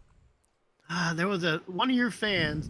His wife would always kind of comment about Booger, and you kind of gave her a shout out. Fat Lori. Fat Lori is the famous one. Well, I mean, she liked Booger. I have people, and then I have one guy comment and say, no self-respecting houndsman would keep a dog like Fat Lori. Ouch. I said, I'm not self-respecting. So it's not a big deal. I got news for you. Where'd you ain't hear gonna that hurt. from? Must have heard that from the undercover guy. And as far as I'm concerned, you know, I spayed her, so she's culled. She can't pass That's on why her. she's Fat Lori, right? Yeah, that's why she can't pass on those bad traits. And here we go. It wasn't not too long ago. Heck, she hit a lion track and just was balling and trailing. Like she's not going to catch it, but she's trailing it. Little fat thing. She's letting everybody else know where it is. Oh yeah, she's. Hmm. I just have to. She just won't jump out of the dog box. I have to lift her up and put her on the ground. It's That's all right. amazing. It's amazing how fast somebody becomes a keyboard warrior when they're not looking you in the eye. Oh yeah. Well, that's one of the rants, right? We was talking about houndsmen and how they just, no matter how many lines you catch, how good your dogs are, they will find something because you drive a Ford Ranger and not a Tacoma, or your dog box is made out of wood and not aluminum. Houndsmen, we've talked about this before. Houndsmen are Hey, aluminum. I've had guys buy dogs from my hunting partner and then come to me and, hey, has it really seen this much game? Because it's a number that is hard to believe. For a guy who's never seen it, like, yeah, I'd probably call bull crap too. But it's like, no, like that really happens. And then the trash talk starts. It's like, just go to the woods. Go to the woods with the dog. And if you can't make it do it, maybe you should do something a little different. Because I know I've walked under a couple hundred trees with that dog. And then they just can't believe it. Yeah. It's like, I don't know what to tell you. Just Well, then they'll come up with something to disclaim that, it's just feed what you like. Yep. You have Like to have what you thick feed. skin. Oh yeah. If I mean, you're a houndsman. If you don't have thick skin, then you should be in the hound we should world. ask Steve Fielder to come on here sometime. He's a little too sophisticated for us, isn't he? He'd be all right. Would he? He's from the Appalachians, man. He'd fit right in. I was gonna say he always seems like he's like too sophisticated, just like way up there. That's why he commented on Danny's video about the fishing. And I told him, if you come out and you bring the blindfold, I'll take you fishing. He's not gonna show you where. Spin He's him a around big dude. 5 times, put him in a boat. Oh yeah, put him in the trunk, drive him in circles for a couple hours. It'd be worth it though. It would be worth it. Yeah, those pictures have made me want to go fishing. That was Yeah, like get up. 6,500 feet. How was We the were weather? way What up was there. it like? Cold. Was it cold? Oh yeah, it was pretty cold. I mean, in the one video you can see Colin sitting there shaking. It was pretty cold. It wasn't horrible if the wind was down, but you're way up in that high country and snow everywhere. So when the wind starts ripping, it's like air conditioning, and it was not real warm. But the other thing is you could go in July or August and you could deal with 10,000 people. I don't know. Oh, really? There used to be nobody at that lake when I went. When me and my dad went as a kid, you might see 2-3 other people. And now it's like paddle boards everywhere and those pedal boats and all kinds of stuff. Junior said, if you guys want to be famous on here like Steve Fielder and Chris Powell, you're going to need to get a plot hound, LOL. But I don't even know. I'll be honest with you. I don't know who Steve Fielder is. Yeah, But I think famous. If you can catch game with a plot hound, you got to be a hell of a good hunter. You're doing something. I think you're famous in the area you're famous in. 'Cause I don't know who Steve Fielder is, honestly. And I only know Chris Powell from podcasts, and he's a game warden. But, I didn't know I don't. anybody when We I know who started. Warner Glenn is. Does a Yeah. plot guy know, or does a coon guy know who Warner Glenn is, or John Klump, or you could go all day long with dry ground stuff, but that's our area. So our famous people are definitely Autumn Oaks. I was like, what is that? I think Nick was last time. He's like, you don't know what Autumn Oaks is? I'm like, my coon hunting, it was when I started puppies and I got back in it in 2005, and I have a creek by me. And I was trying to train my dogs, and that is it. I didn't go, shots fired. I'm being polite. I don't know who he is. You know what I mean? Everybody in my town, I get people are like, oh, there's a guy coming to the coon trials. He knows you. And I said, who is it? This guy. I'm like, I don't know who that guy is. but they know who I am in that town. You know, the game What's wardens crazy know who I about am. like what your guys' region and what comes out of that, and like the cowboy culture, the Western hunting culture. Yeah, It's funny because those coon guys, that is like the stuff that they eat up. They love hearing about it. Like if they've got a coon dog, a lot of them, they'll say like, my dream is to go chase a lion. Like that, yeah. that's their dream. And that's why, not to plug it again, but that's why we're trying to do such a blend in the magazine, because there is an interest over there. I, And the Southwest culture interests me personally, but Well, there's we're a trying to I bring more of that. there's kind of a would you say a mystique about it, about Mm-hmm. the old time lion hunters? I mean, that's what got me fascinated in it. Hearing those stories, of Dale Lee and Ben Lilly and well, Yeah. all this stuff like that. That it just, and then that's what fascinated me so much is when Elliot Barker, which not many people have heard about Elliot Barker. He was When up the there in the, Houndsburg Treed. yeah, exactly. I read his book, or read articles and stuff about him when I was just a little kid, and it fascinated me. And then that's why when Bruce Kennedy came out with those Warriors of El Gato in interviewing all those guys, it just I well, couldn't get enough of it. who's like in the coon world? You probably know more about this, Jay. Like, who's the big badass hero in the coon world? You don't hear stories. Like, you don't hear stories of them pulling you go out and pull a coon tail. I send my son up in the tree to throw a coon out, but that's not like Right. pulling a lion tail in the old days, or catching them and roping them. And, we had, what's the guy, Holly's dad? What's it, Jim Moore? Jim Moore, yeah. And there's stories of he had a live lion on a mule or a horse, Mm-hmm. you know. Hogtied. So yeah, those Yeah. guys were crazy, you know. So There, I think it is the mystique of it. You're well, like think a about big it. game predator.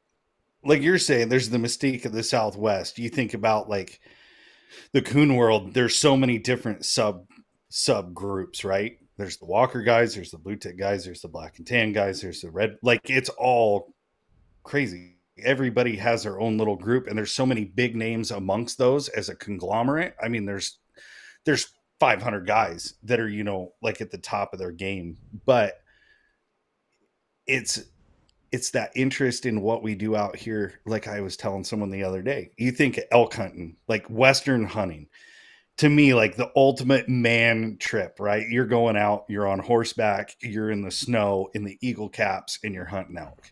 Like if you're not doing that, you're not even trying. Like I don't even want to talk to you, right? I went out Saturday to the golf course, walked them out, and shot one. Does that count? On the golf Yeah, hey man. On the golf course. you pull up your muzzleloader. 4.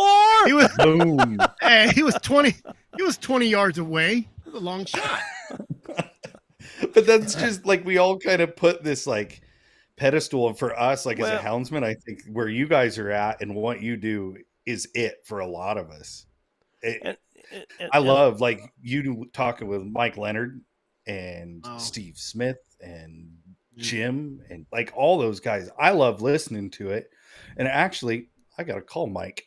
He sent over a poem and some stuff that he had written for Folk Cry cool. too, and we talked to him about contributing, because it is such a small niche. Like you think about it, you could probably name off 12 guys if you're lucky that are like really influential.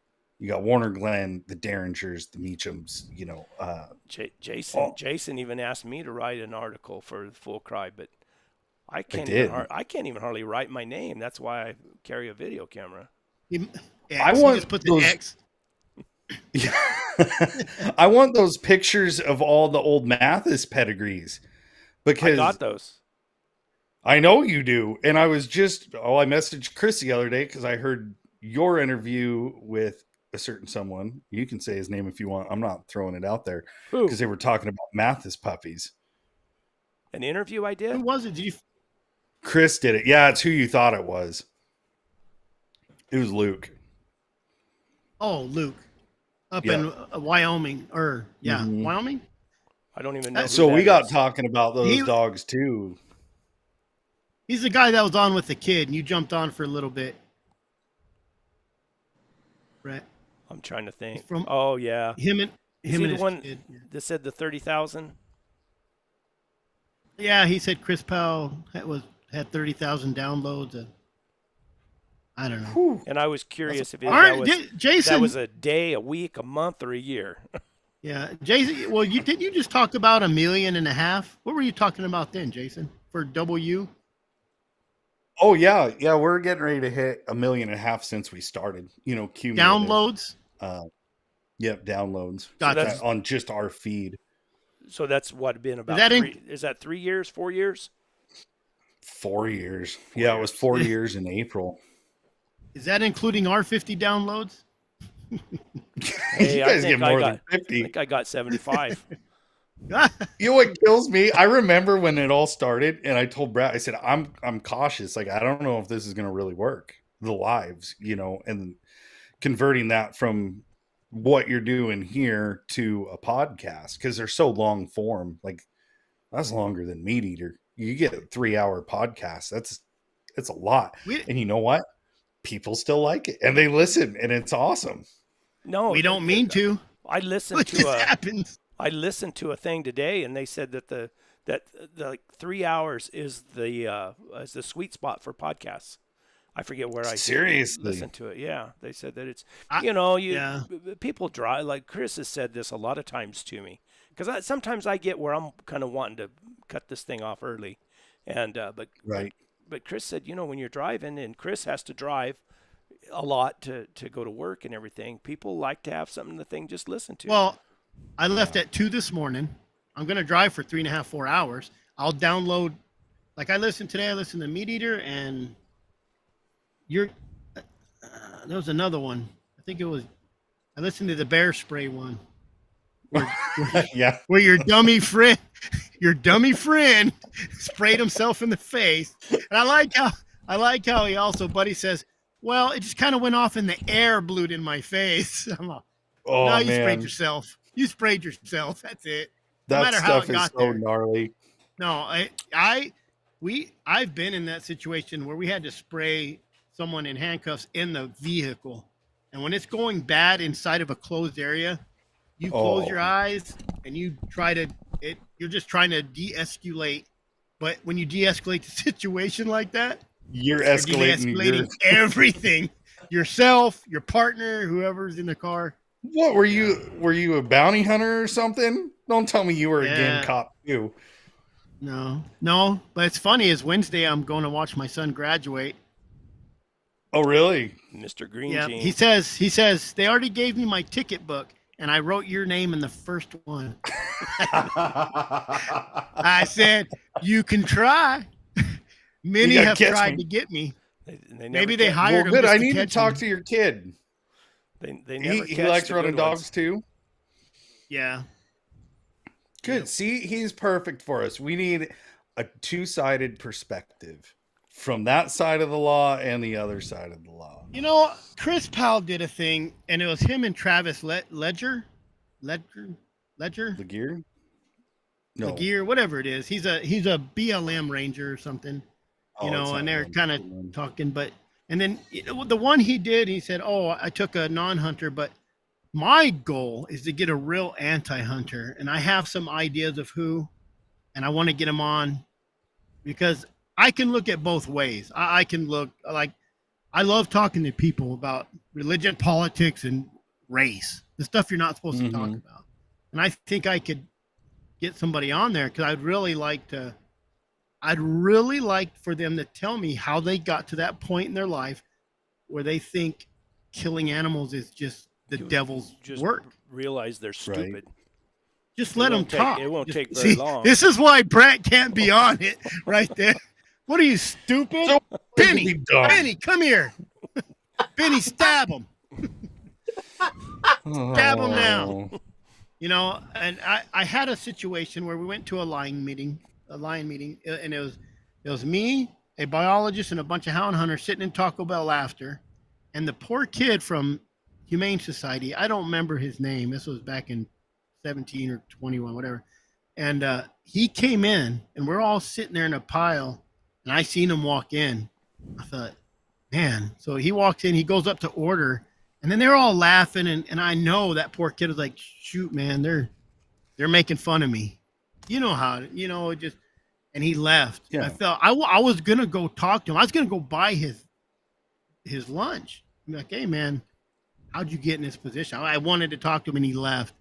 I felt kind of bad for him, but I just put out a podcast that says anti-hunters are braver than hunters, because those guys have to walk into a room, in a game and fish room or DNR, whatever they call it, wherever they are, knowing that there's a bunch of people that don't like them, and they have to speak, and they'll pile up. Them anti-hunters will pile up, and they believe in, and to get hound hunters together to do that is a chore. You tell 100 of them, 5 show up, And I'll probably get some slack because I said they're braver than houndsmen, but Well, they're just dumb. But They try to take. Well, I don't try to take anything away from them. I don't go nowhere and try to make rules that they can't have do what nothing. they want to do. They try to make They have rules to nothing. keep me from doing what is tradition. And I mean, I can't go to those meetings. this is Can't why. go down that This is rabbit why I hole. have to. This is why I'd have to mute Brett. You'd see Brett back there. It is crazy though. Like I remember when they were fighting, they were at a town hall meeting up in where was it, Sweet Home or Albany, something here in Oregon, because they were talking about the Cougars and management, and it was crazy to show up. And I probably saw a dozen houndsmen, there to support it, and then it was general public, residents of the county, and then I was blown away that even in our area, it's pretty liberal, especially when it comes to game fishing, game stuff. But the voice of the people was really on par with the voice of the houndsman, which was an awesome shift. And everybody was respectful. That's just it. Like I don't care if you don't believe in it. I really don't care. If you think hunting is bad, you're 100% entitled to that opinion. But keep it to yourself. Don't try to take it away from me. Exactly. Just let it be. Go about and stand to your morals. Like if you don't believe in it, don't participate and don't support it. No, if you want to save a lion, go buy a tag. That's one less tag someone else don't get. There you go. That's true. Sus. Don't give them ideas. They tried to do that back east. Yeah, they do. They still do it. They still put in for the draws. They still take those tags, which they're not going to kill them. So you're, I don't know. I look at the good in it, where that's just another elk that don't get killed, but the population will build. And some of those guys, I don't know how long they're going to do it for. They're going to put in $150 every year. Because there's hunts you can get drawn for every year. 3 week cow hunt. How long can they put in $150 and we put in figure $150 for the tag or the application? You got your tag, your fuel, your dog food, your permits, all that. It's crazy. Like there is not a level playing field on who contributes. There are those that contribute and those that really want to see it continue on, and those that want this Disney version of what the wildlife scene is supposed to look like. And it's not scientific. It's not reasonable. It's not sustainable. They don't understand. Just touchy-feely. That's all it is. It's about feelings. It's about feelings. That's plain and simple. It's about feelings. But take your effort and go take that money. You're going to lose somebody. Remember, he said it's going to go 65,000. I don't doubt I got it. hats for sale too, but geez Louise. Well, now you know what you got to do. I ain't doing that. Yeah. Well, man, I hate to bail, but I gotta go fix some fences. It's cooled off now. You were probably on longer than you should have been too. Probably. That's how it works when I talk with Brett. We'll get talking for 2 hours. Yeah. Thanks for coming by. And everybody, subscribe to Full Cry Magazine. That's fullcrymag.com. Check us out on Facebook, Instagram. We've got vintage articles, digital versions available. They got a YouTube. Talking You got Maps. your own YouTube channel, or do you put it under W? So it's out under W because that's where we launched the podcast. Okay. But we also have Full Cry Magazine on YouTube. So they're launching on the podcast first, and then we're putting them up on there. Because, like I said, they get buried. With 5 of us going a week, it gets buried pretty quick. So if people I just don't- want to listen to one, they can just. I don't think subscribe that to our matters, YouTube. Jason. Because when I go to W, I scroll down, and I'll Yeah. tell you this right now for a little tip: the titles matter, even to me. Mhm. Oh, It's like my YouTube. gosh. Titles matter. We'll go. I'll one go of these down through days, there. We'll go over titles. It's very Thumbnails. important. 'Cause I'll, Thumbnails. You need I'll to scroll write through. content. We I need think titles on a creator's conference. podcast is, yeah. You know what? That's how this started. That's how this Mhm. live started. Me and Chris. Then and George Nicholas Lampert and- got too big for us. Oh, he got too. Well, he lives in the only place in the world where there's not Oh. Starlink internet. Where's he out of? Is he out of Virginia? West Virginia, I believe. West Virginia. West Virginia. By God, Virginia, right? My God, Virginia. Yeah.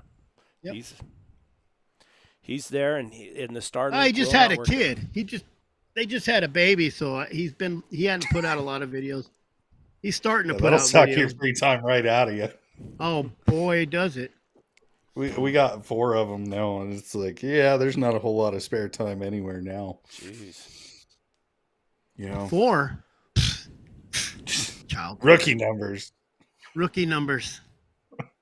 Rookie numbers. No, thanks for having me on, guys. It was fun. I'll try to get on again soon. I've been meaning to get back on with you. but- Whenever you want to get I- on, I- Yeah, you have the link. That link will always get you on always get you on. You can come on on Monday anytime. nights. Tell us. Oh, no like, kidding. I can just click in at any click time. on, and Just if I save want it. to, I can bring you on. And then if you have something special coming up, or you want to plug something, you're more than welcome. Just jump on. The invoice. mean- will, Oh, the perfect. invoice will be in the mail.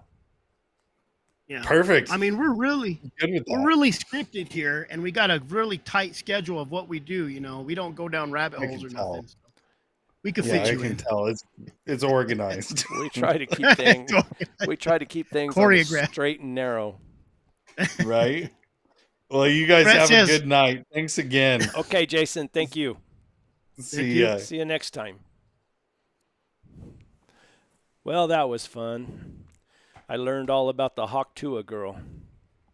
He says, I said, well, come on at 5:30. You just jump on and jump off, and it never happens. Once we suck them in on here, they stay. Got to keep asking questions. What else So- do we got going on? There we go, Benny. Speak up. You were going to say something about the clump deal earlier. What'd you find out about your Dos Cabezas?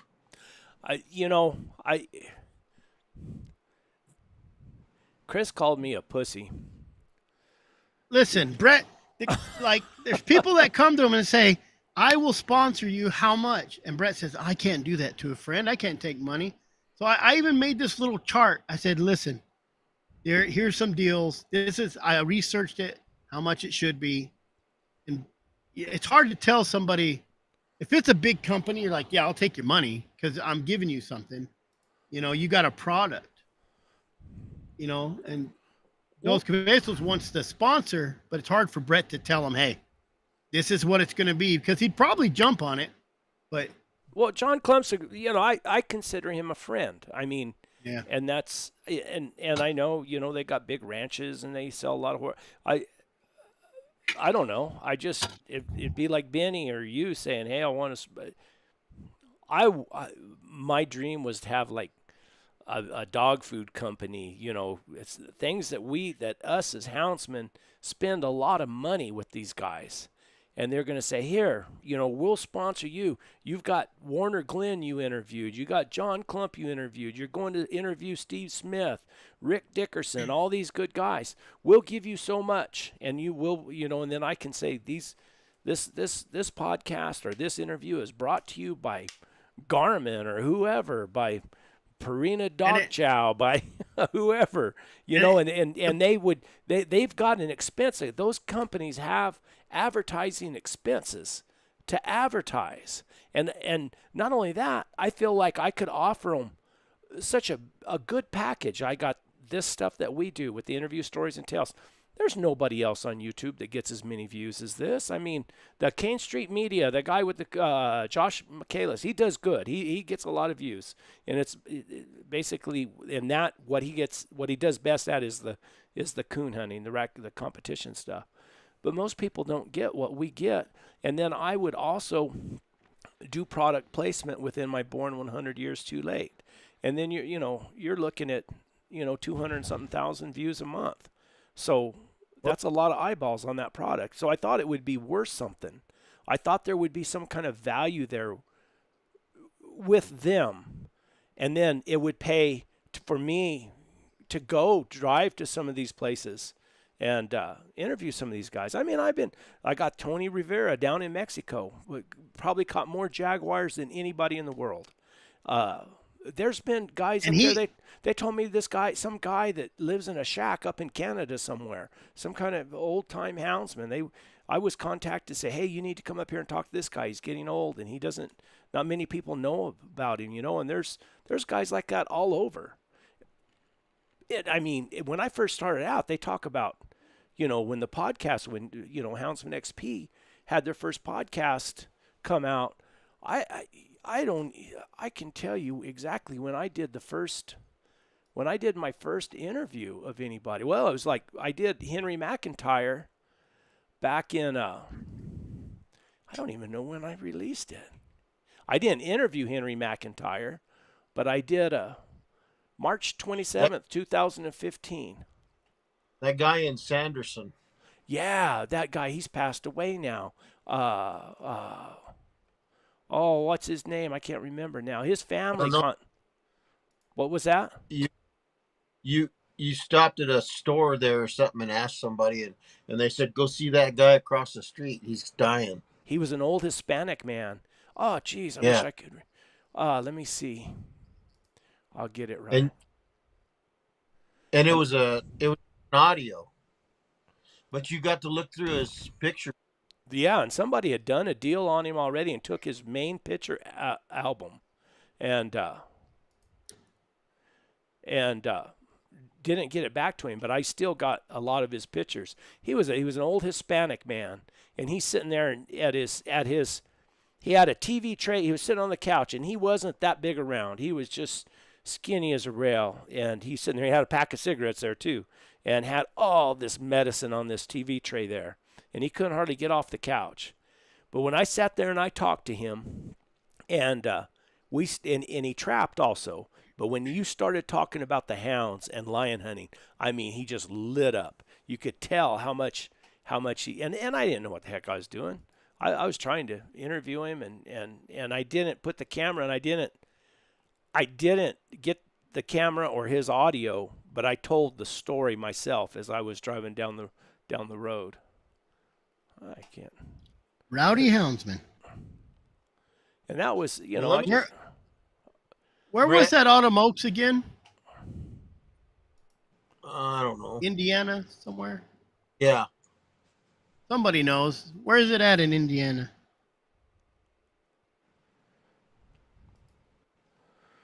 But anyway, that's and with what Bruce Kennedy did, and then and then I worked hard getting permission to share the Dale Lee tapes, and I bought those. I paid quite a bit of money to get the rights to those.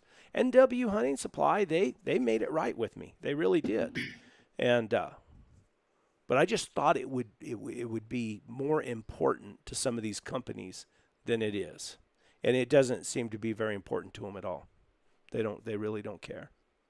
So I understand all that, but let me tell you, because I've probably had almost as many conversations with John as you have concerning you, because he's talked to me about you.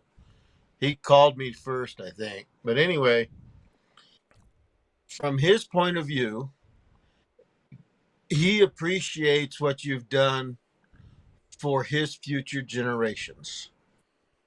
Yeah. And they're not they're not going down to Wall Street and investing in everything and all that, but they're not paupers. No. They got a big family they got to keep maintaining all of that, but at the same time, he said, "Hey, I just want to talk to the boys and see what we can do because you know it takes a lot to do what Brett's doing, and we appreciate it." He says, just like he told you with the Jaguar story, he wanted to he wanted you to video that story so that his grandkids and their kids could see what their grandfather did. Yeah.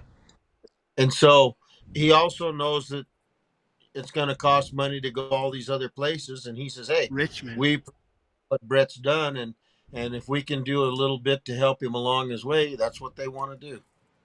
And you can talk about everybody. Well, not everybody. Everybody that's got sand eats beef, and so they sell a lot of cattle, a lot of beef cattle. Oh yeah. They all No. they also have a horse and mule business where they sell colts. So it's not something that's just they're giving 100% gratis, but you know because it's a friend, I understand your Yeah. concern. But the other side of that coin, Brett, is you have a friend that wants to help you. No, I know, I know. I just, I do, I do have a hard time with that, and it's just me. I don't know what it is. It's just I had an idea of the. I get so irritated at those companies. So they would just get back to me. If a dog food company would just return my email, say, that's not within our budget right now, but we could do this, or we'd be interested in. Speaking of all that, OnX Maps, they're super good. I got a guy I can call, and he calls me right back. And they've contracted me for 2 years, but they contracted me on The flashlights. my born 100 years too late. Olight, I mean, super good. I don't even know. I think they're in And Japan or somewhere, China. Super good company. They send me a check every month because people. I was going to say there's data that they, proves yeah, it works. yeah. And they send me a check. They sent me a check for I think $100 something here last month for just items that I've sold. And I don't do a sponsorship thing. I don't say this video is sponsored by blah blah blah. I like their product. I show what the flashlight does. And this last time I sent that lady an email. I said, "Hey, I lost my headlamp. I need another headlamp. Do you guys make a headlamp?" She said, "Tell me what you want. You're one of our partners. We'll send it to you." And they sent me a headlamp. Nice one. And I did it on my last video. It is nice. And it is a bright sucker. So Olight, I mean, if you need a flashlight or you need anything and use the code, it's one of those codes. E100 YTL. Yeah. Right? Yeah. I just seen it on the video. Watch Yeah. Brett's last video. He shows the headlamp. The thing's out of control. I'm going to go. Yeah, it's B100 YTL is what it is. That's why I'm Brett's agent. OnX Maps, Canvas, Ellis Canvas. I've always wanted one of those big old cowboy bedrolls, and they sent me one. Mountain They Ridge make a Gear, they sent me the panniers for my that I pack. Now they're not your regular old-fashioned Canvas. cowboy type panniers, but they're really cool because they got pockets on them and stuff, and they zip and they fold up. They're nice. So there's been a lot of companies that'll help me out right there. It's the hound related stuff that's been hard to get anybody to work with us. And I don't know if it's true that a lot of people don't really want to touch lion hunting and bear hunting. I mean, because it is illegal in a lot of states or some states. Maybe that's it. I don't know. Well, we're all afraid of the bunny huggers. The repercussion. Sure, because the dog food, what if word got out that they're supporting people that are murdering wildlife with their dogs, running them down and shredding them and carrying on, and then all of a sudden 200,000 grannies with a little poodle dog in their yapping lap just quit them.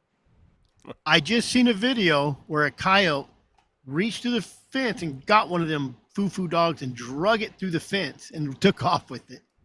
I have seen that, and I think, Yeah. go get a coyote. So that was just my little rant today. That was what it was all about. I spent a lot of money on dog food. I And, think what a lot of people, everybody loves the stories. Everybody loves the stories. And if you could sit down like Dale Lee did, and you sit down with all these guys, you go, Mike Roots, he's young enough to remember and to be coherent enough to tell the story, you know? And that's just, it's like a history book. And everybody loves the stories. It's just finding, when they're gone, they're gone. You don't They're get to gone. interview them, their stories are gone. Dale Lee made some CDs, and that's great, or no, tapes. it's super Probably. good stories. Mhm. Oh, we need to get Eric Klein on here because I already published those the ones that Eric Klein gave me. See if you guys can see this. This is one of the ones I'm sitting on right now. See if you can hear it. And still system audio. No. I mean, I'm sitting on this one right here. Look at that guy. Oh yeah.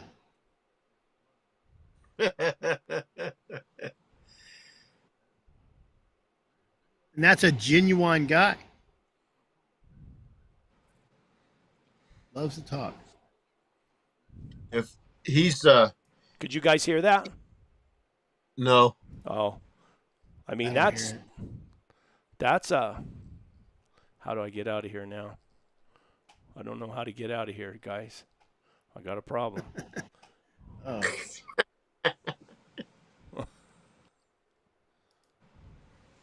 Well, there's a screensaver.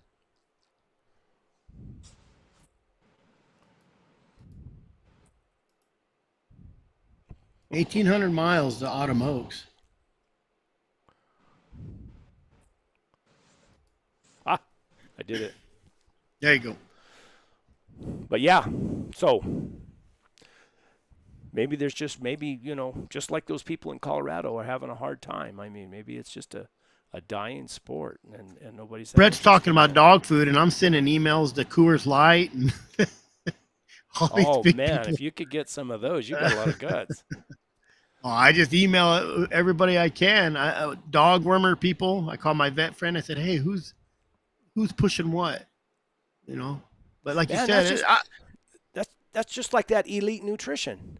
Man, I thought I had a heck of a deal for them. I just had a mule die from colic, a fairly famous mule on my YouTube channel.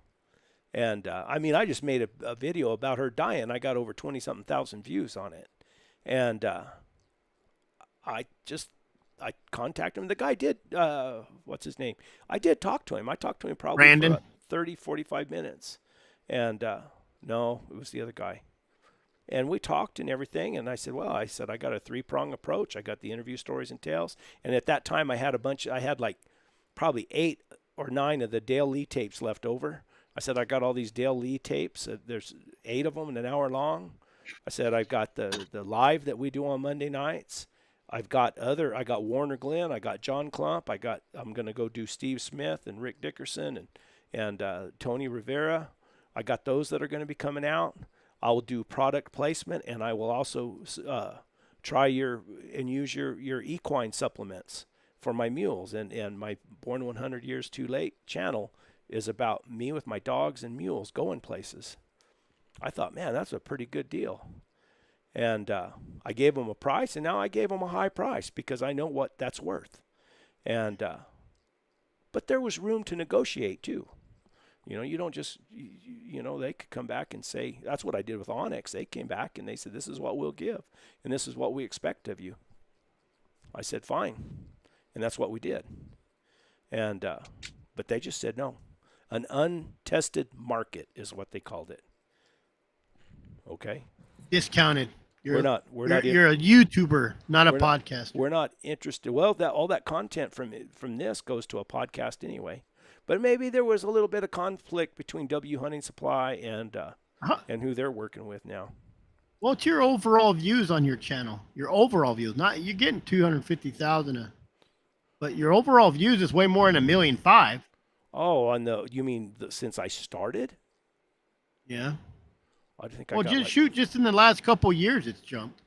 How long has W been going? 4 years? Well,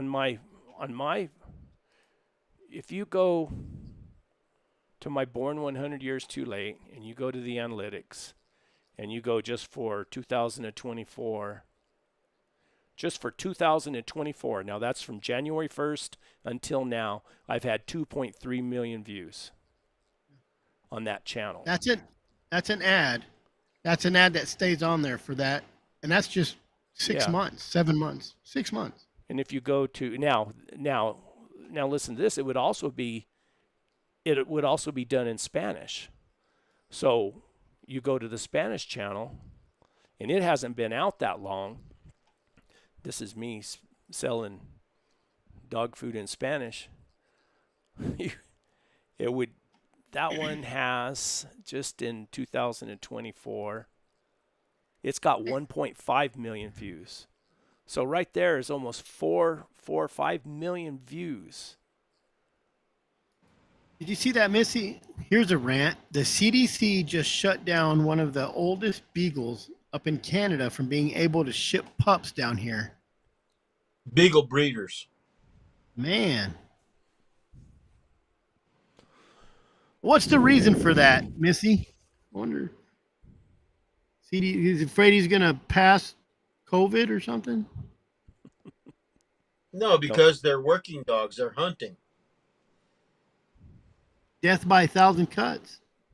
Yeah.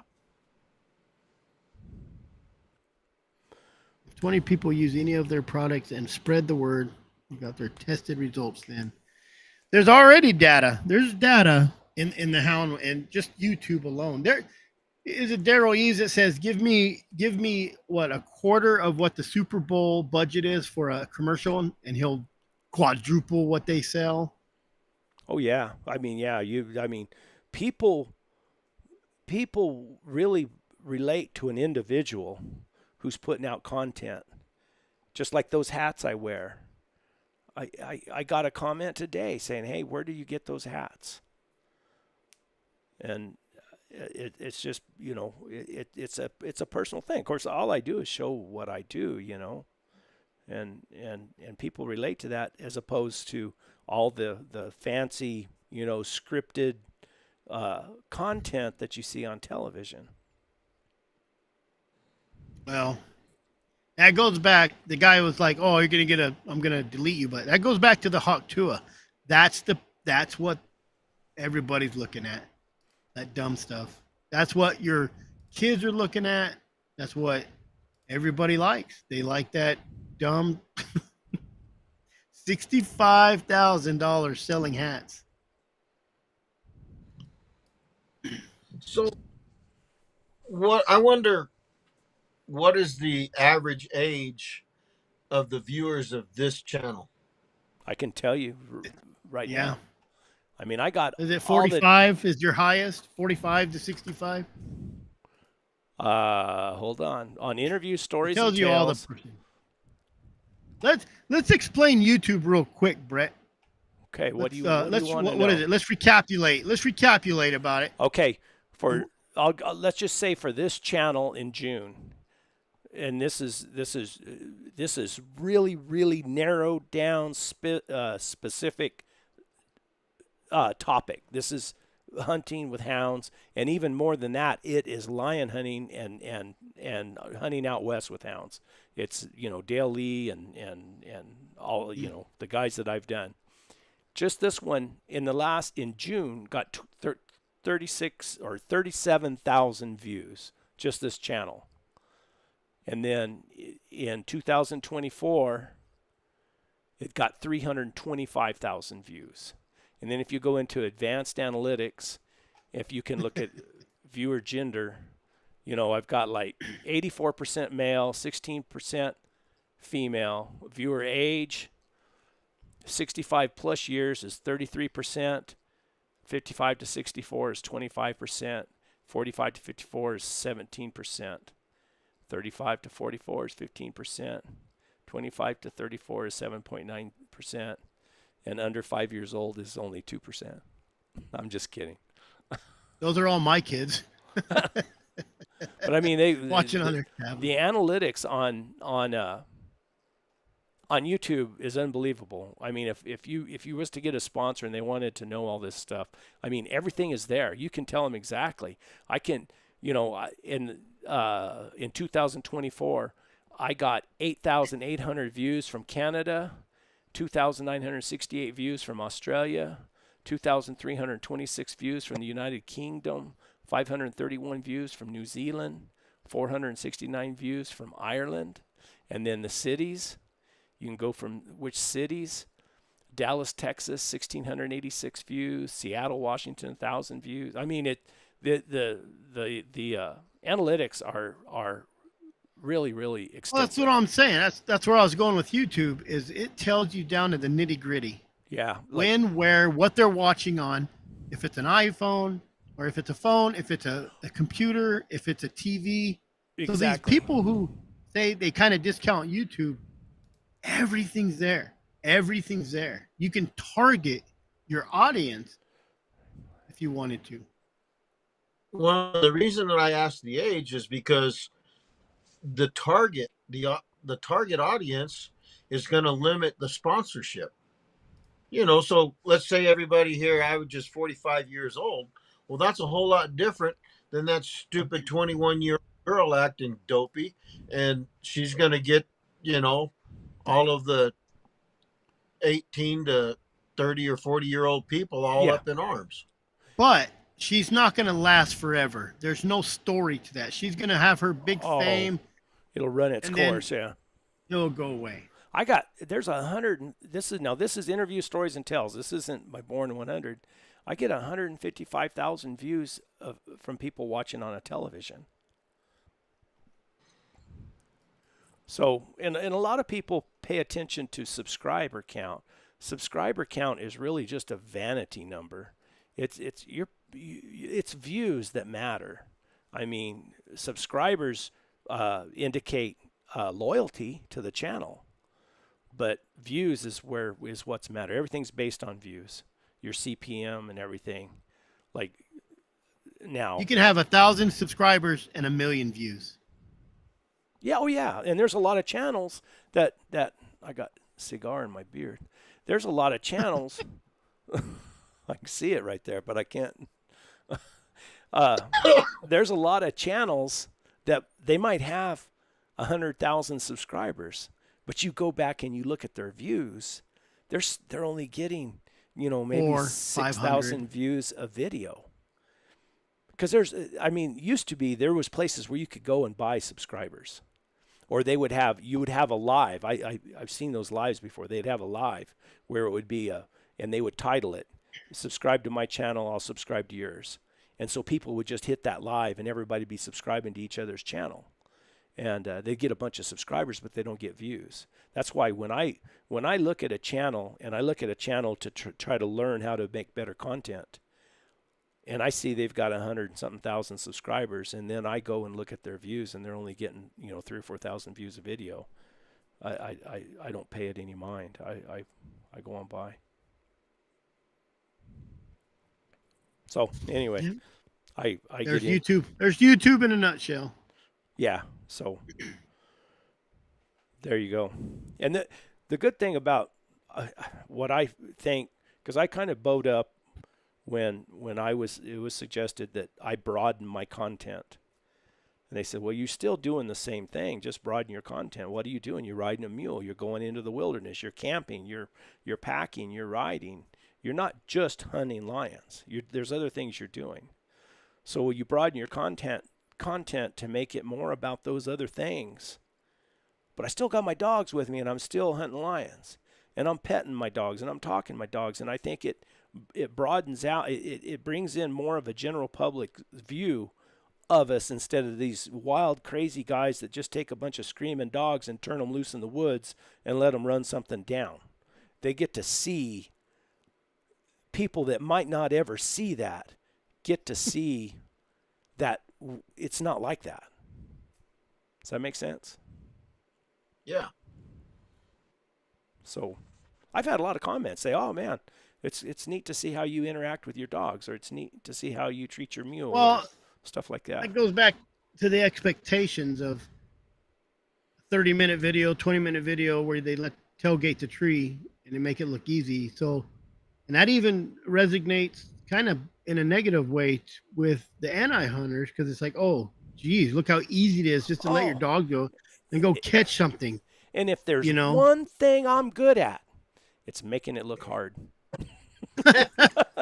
I don't know. He made that somersault look pretty easy, huh, Benny? Guy goes out and films 300 videos and catches 5 lions. That's pretty hard. Yeah. But I don't care. It's what I do. Of course, I don't ever Well, bump into where I hunt. I don't bump into any other hunters either. but the other side of that coin, Brett, is for the people that really do hunt and hunt like you hunt, they understand. Oh yeah, It's yeah. it's like when I used to talk to Karen LeCount Holcomb, and she'd say, "How are you? You know, you been hunting? Yeah, I just got the dogs. They were put up and they were fresh. And well, you do any good? Yeah, we ran the fire out of a coyote." And she started laughing. Nobody does that. It happens to everybody, but we don't say that. And I said, "Well, what else am I going to tell you? That's what happened. We ran the fire out of a coyote." But most people don't show or tell the offside of the actual hunt. No, they don't. I mean, they don't. I've tried to show everything. Now, I didn't film just this last one. I didn't film it. Now I film in my video. You can see where there's a coyote. I spot a coyote up on the side of the mountain, and I watch him and I watch where he goes and everything. And I waited about 15 minutes, and I baited those young dogs. I had Iris with me, and I had P, and she's an old dog. She'll trail anything though. And I rode him across that coyote track. Sure enough, they started bawling and starting to trail it, and I had to give them a mild correction. What is what is prevention? Is that a Prevention. maybe she? Yeah. Okay. She said they've been breeding for 53 years. Their breeding's paired all over 80. They ship all over the world. They plan on only keeping 10 at this point. CDC says it's because of prevention being passed. I didn't know if there was secret code. It's all Yet we gone. know now we have measles, TB, and smallpox due to unchecked folks coming. Yeah, they're trying to prevent something, but you can't watch nothing because Ben Lilly and Dale Lee Said you already caught it all. I can't catch anything because they caught it all. Oh, hey, when Larry Hendricks moved from Mesa, Arizona to Luna, New Mexico, he was in Springerville, Arizona, getting some fuel, and a guy walked up to him and said, "Aren't you Larry Hendricks?" He says, "Yeah." He says, "I guess you've caught all the lions you can find on the desert. Now you're up here to kill all of ours, huh?" No, Larry never hunted up there. He stayed on the desert. No, this stuff around here that I've hunted for the last probably 4 or 5 years, 4 years, I guess. 3 or 4 years down here in this where the greasewood is and everything. Man, I tell you what, now it's a challenge, and I've caught 1, 2, 3, 4, 5, 6 lions down here in this country. But Around your house there. yeah, just around the house, and I drove out by Deming one and caught a tom down there, and then I think go ahead. I think lion hunting's kind of like highlights. Like you watch a baseball game through the whole thing, it's kind of boring, and then you head to the highlights. I like watching the highlights of the game. That's like lion hunting. If it's all it is, because you take a camera out there for 3, 4, 5, 6 days, 7, 10, whatever. You can probably take 10 or 15 minutes of highlights and make that lion hunt look like the best baseball game you've ever watched, even though it's nothing exciting. Yeah, and from being around Mike Root and talking to Mike. Now Mike catches lions. I mean, Mike, that's what he does for a living. But he moves around a lot. He goes to different places, and he knows exactly where lions cross. And it takes a long time to learn all that stuff, to know the the big saddles where they cross or their travel routes and where you can go. Now when I was in the mountains, I did a lot better, but I didn't. I mean, I didn't film a whole lot up there. I didn't do like I do now. But I'm going back. I went back up there to the North Star Road. I'm going to spend a lot more time up in that country. It's better country. It's all about the stories. It's all about the highlights. Yeah, You go know, and catch a lion. people on YouTube are lucky because you have to go out there and ride hours and hours and hours and hours and feed your dogs and put gas in your truck and fix broken stuff, valve stems and trailers, and they get to watch 15, 20 minutes, 30 minutes of all the stuff that's interesting. Yeah. But when I download, like I just did a Catha, my hound trials, and I have like 4 hours of video. Might get 20 minutes out of it, 30 minutes out of it, Yeah, I just shared stuff that people might want to watch. I shared a video. I'll send it to you, Chris and Benny. Do you watch? I don't even know. I don't think Benny even watches my videos. But we're lucky look Benny at can him get on it laugh. live. What are you talking about? He knew about that Nakua girl or whatever. Nakua. Nakua's way worse. I don't know. You don't want to go to Nakua. But, what were we talking? Oh, because you're talking about all that footage. You go out and you film for 4 hours and you cut it down to 20. What I decided I was going to start doing, because I got a lot of guys who support me through Patreon, and then they support me on the membership portion of my YouTube. So I went through and I took a lot of that stuff that I cut out, and I made a little video about that. And it's called June 30th video from the cutting room floor, and I shared it with them. Just different things I didn't feel like fit with what I did, with the regular video, and I shared it with them, and I really appreciate those guys that support me. It's I'm an old man. I'm retired. I sold my business and and you're working twice as hard. I'm working hard. I enjoy the heck out of it. I really do. I enjoy what I do, so it's a lot of fun. And he's a bad influence. Chris, just quit your job. Get out there, make some videos. That's what he tells you. My wife says, "Don't you listen to that son of a." Get your ass to work. It'd be like when I was roping, and I was roping a lot, and in the roping they have you numbered. They have your as you get better, they raise your number, and you have to rope against people that are handicapped the same as you are. And man, as I was going up, I was winning money, man. I mean, this was back 10, 12 years ago. I won like $65,000 in 1 year, and man, my wife, that weekend, she'd say, "Which roping are you going to?" She'd pack me a lunch and everything would be ready, and I'd jump in the truck and load the horses in the trailer and take off, and she'd be happy if she could go with me. She'd go with me. And then as my number got high and I quit winning, those guys started beating me all the time. That thing stopped. Instead of saying, "Where are you going?" she said, "You're not going to another roping this weekend, are you?"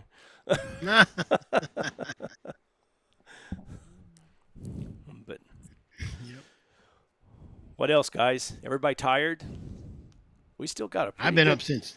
We got 90. I've been up since 2. No, we got 96 Mondays, folks in here. We just can't leave them hanging. Let's answer some questions. Come on, guys, ask us some questions. Uncle Papa Johnny, Brett, you ought to come up and hang out with us when we come out bear hunting. I would like to do that. John, I would love to get around and see how other people do things. Maybe we should go on tour. Where's John going to go hunting? In Virginia or out here? Virginia. You ought to come and hang out with us when we come out bear hunting. He says come out bear hunting. Where are you coming? Yeah, I read that wrong. Yeah, you're right. I took it as go over when they're going out over there. And see, here we got Cody Milton catches a lot of lion in Southwest Texas. Okay.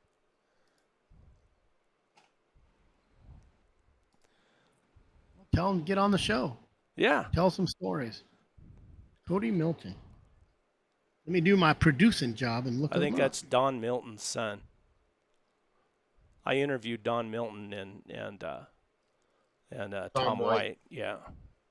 Tim Brink, it's all about doing what you yourself enjoys and sharing it with people. Want to see it? Yes, sir. Rowdy Hamilton, got to FaceTime the family. Have a good one. Oh, Rowdy, what else do we got? Well, anyone who thinks lion hunting is easy should turn their phone off and go to the That's the fact. hills for themselves. Yeah. John's gonna go up in. John will be in Chama. Really? That'd be cool. Literally. Is Yeah, George coming too? John? Is Cody Milton? Best and Is worst. he that bait up outfitters? Whoever said that? Who said that? I don't know. Got a FaceTime. Who said that? Oh, Junior. Cody Milton. Did you run bait up outfitters?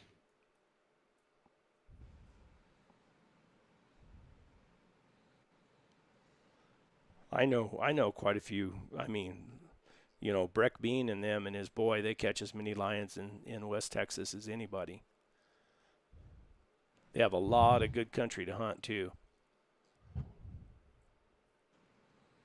And rules are a little bit different in West Texas than they are here. And I'm not going to go into that. Not here on the deal, but let me tell you what, there's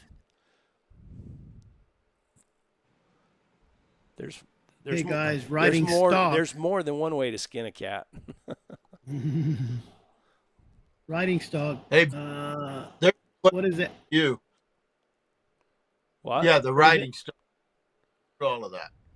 Tim Phillips. Okay, guys. Riding stock. What is the average cost, high-end and low-end price for animals that are halfway well-behaved and under normal conditions wouldn't hurt anyone? I think, now I went through all this because I was looking for a mule for a long time. I think you can buy a decent mule that won't hurt you, that's nothing fancy. You might have to plow rein around.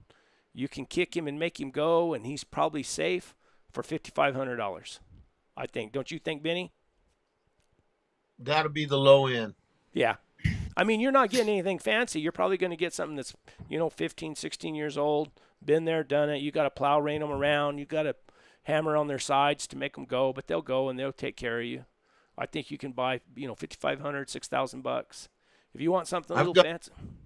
What's that? I've got a 20-year-old mule that I wouldn't sell for $10,000. I got an 8-year-old mule now that I wouldn't sell for. I wouldn't even start to put a price on her right now. I mean, she side passes now. She turns around over her hocks. She's broke at the pole and steps backwards. Ta, ta, ta, ta, ta. You kick her and ride her up a mountain. You never have to kick her again. She just goes ta ta ta ta ta ta ta ta. And she hasn't blown up and thrown a fit yet.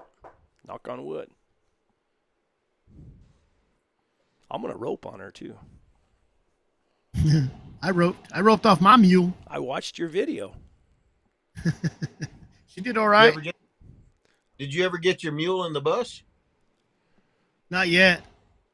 Oh, Chris, I will. Remind me when at that rendezvous when I drive out there. Let me bring you a decent rope. Oh man. I got a whole barrel. I got a barrel full. God, of them. God. I was so mad. I would use them 3 times, and 3 or 4 times they get a little burnt, and I'd throw them away, or not throw them away. I'd throw them in the barrel. You could sell them at the flea market, I think, for $3 or $4 a piece. But I seen your rope. Which one? Well, I just seen one the rope. one. Sad. Oh, yeah, that was one that's hanging on my trailers for the last 20 years. That's all I had.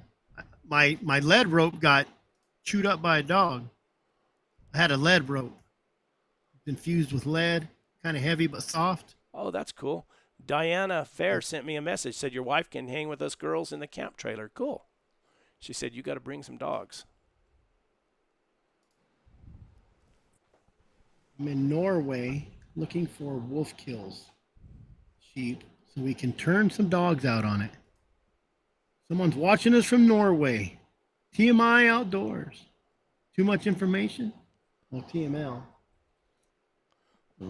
Here's a boneyard. One of my neighbors ran lions for the state of Wyoming. He also catched down in South America and several other states. Tim Brink. What is he talking about? Yeah, he doesn't even know that 9-year-old girl. That was the worst part about it. She was so disgusted with me. He just wasted my $5 entry fee. Fell down. I was standing flat on the ground. Yep. She wasn't happy with you. No, she wasn't. But I tell you, if you could do better, come on down to Douglas next year. That's right. I'm gonna be ready. I'm gonna get my goats out, or go over to Kyle Pratz's and rope his goats for a while before I go next year. I'm gonna get all tuned up. That girl will be 2 years old and a lot more experienced. And she'll look at me. I'll say, "Do you want a rope?" She'll say, "No." Not with you. She'll say, "This is a Yeah, typical thing." No, I'm full. I'm full. Would you like me to go get you a walker? Or you walk up to them and you say, "Hey, you want a rope?" And they say, "No, I'm full." And then they look past you, say, "Hey, you want a rope with me?" They find somebody else. What else? Anybody got any questions? About anything. We don't care. Anything? We'll shoot you straight. Yeah, you can ask us about the Matua girl. He has a different name for every time. I can't Matua. think of that. Matua, that's a kind of grass. It sounds like something from Hawaii. We're being about 50. Man, he said he putting 50 hounds out there. Well, Johnny, I just can't hunt with that many dogs, with that many people. Who has 50 hounds? Johnny, Uncle Papa Johnny said, we're being about 50 hounds out there. That's too many. I'll just bring my... I barely like hunting when I got more than 5-6 hounds. Probably running those Barretts way up there. Ryan Bailey, how great is a Jeep XJ? I don't know. Never had one. I got a 1980 Toyota. I traded a squeeze chute to a rancher.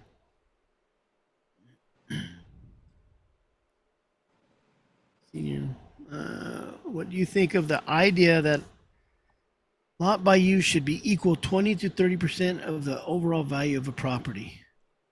You guys, dang, you know that he's an appraiser. We ask you those questions, right?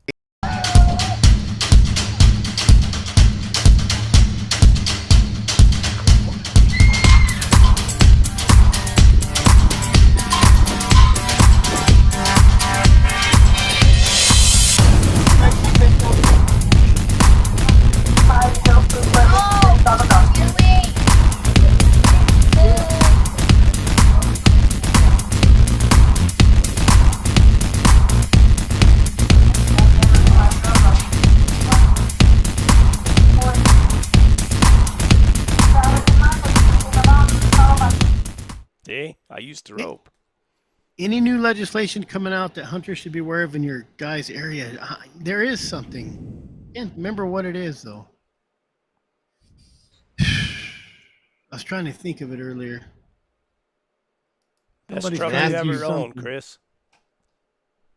What's that? Best truck you've ever owned.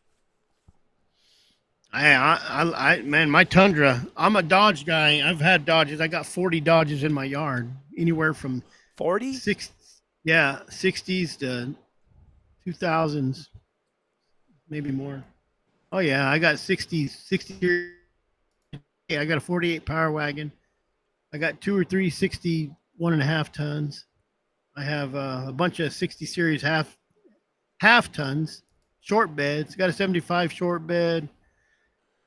I traded my son a 79 extended cab short bed. I got a bunch of trucks, but my Tundra, I'm gonna tell you, I've pulled 15,000 pounds with my Tundra. I've been in spots I shouldn't have been with my Tundra. And it's a good truck. They make nice vehicles. Tacomas are supposed to be just as good. I just don't like a small truck. I just have to have my full size truck. And I got a 1980 Toyota that does me fine if I want a little truck. But it beats spending $50,000 for a side by side. Lord have mercy. Some of those are crazy. Louisiana hunting, if I bring dogs, I'm bringing a mule. No doubt about that. Maybe y'all had a lion try to attack you like the bear did George. No. I've had him run right through me, or try to, but they was too busy getting out of there. Yeah, I've had them. I had one bump my leg running out of a crack, a cave hole. Is that when is that is that when you misfired a little bit? Yeah, I missed. I was hanging off of a branch and shooting in the hole. Oh no, that's not. This I was was a talking different about story. the No, when I had the one in the cave and I waited for him to come out, yeah, yeah, that yeah. was kind of like my roping thing. When I fell, I cut that line in that cave, and I got the dogs all out, and it got hot, it got real hot. So the dogs all, I didn't have any trouble with them. They all went and laid down under the trees, and that lion was in that cave hole. So I snuck around, and I got right behind a rock, and I stood there, and I had my 30-30, and I had one in the chamber. And I waited and I waited and I waited and waited. Finally, that lion shot out of that cave hole, and dumb me, instead of just pulling the hammer back, I tried to, I ran the lever again and I jammed it. There went the lion. They're gonna be a Hey, but it worked out best because I caught that lion the next day. I went back up there and I got to put those dogs on that same track in that same conditions.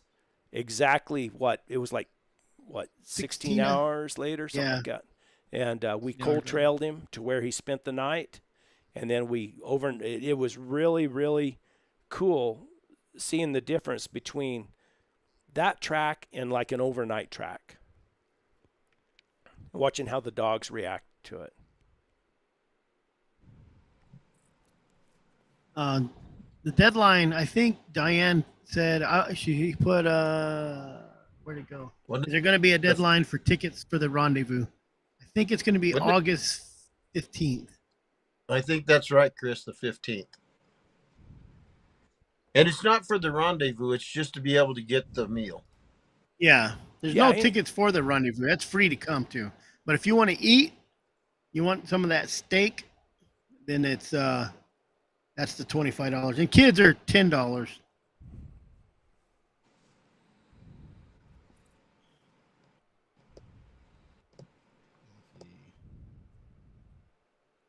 Guys, we're starting to bump that 3-hour sweet spot. Somebody asked on there if we had a blue tick hammer dog. I had a blue tick name hammer. That's close enough. Is Sonny drunk? Brett, thanks. Great role model to others. You inspire a lot of people. Maybe if you're a gymnast.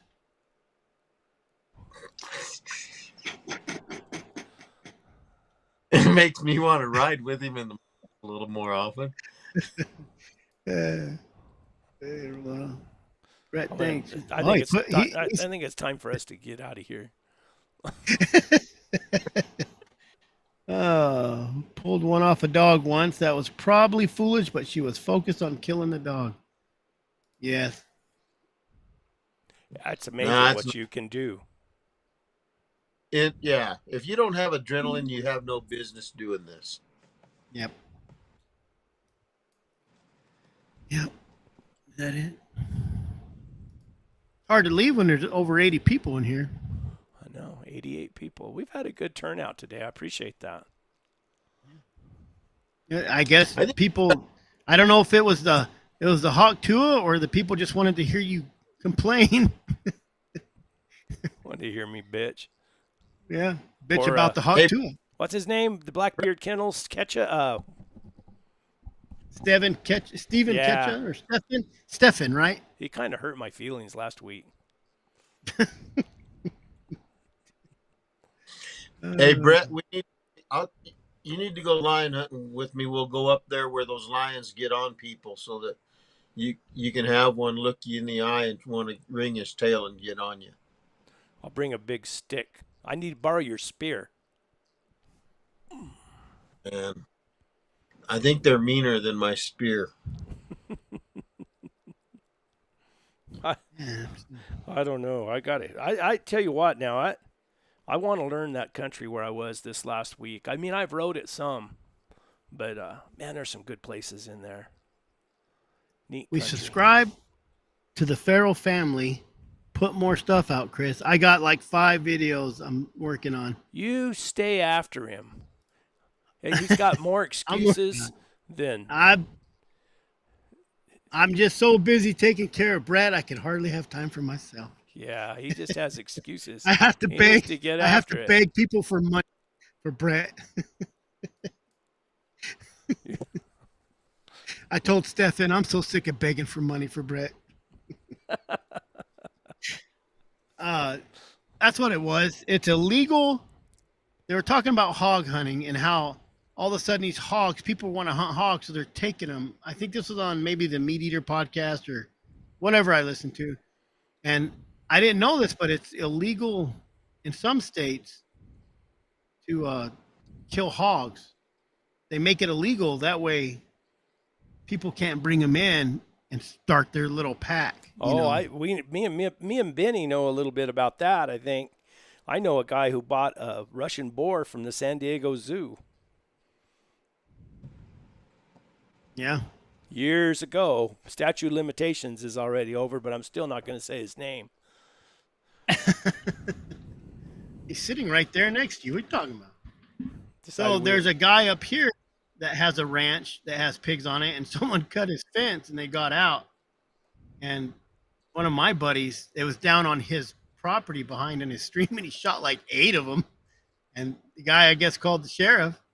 Sheriff comes up and he says, "Are those his pigs?" "Those are his pigs." And the guy said, "Yeah, those are my pigs. You shot them." He goes, "Your pigs caused damage." "Oh, maybe those ones aren't my pigs." That was it. It was done. What is it? You know? It only takes them like 2 generations, and they become, like wild boars Out of again. control. I mean, and they grow the long hair, and they get all Yeah. crazy looking Well, again. It's like my cousin was telling me. You ever heard of those wagyus? The wagyu cattle. Oh yeah, Supposed yeah. to be the best beef. And it only has to be 51% wagyu to be considered wagyu. So when you're crossing all that stuff, it's kind of a crazy. You take a full-blooded wagyu and you cry still wagyu instead of.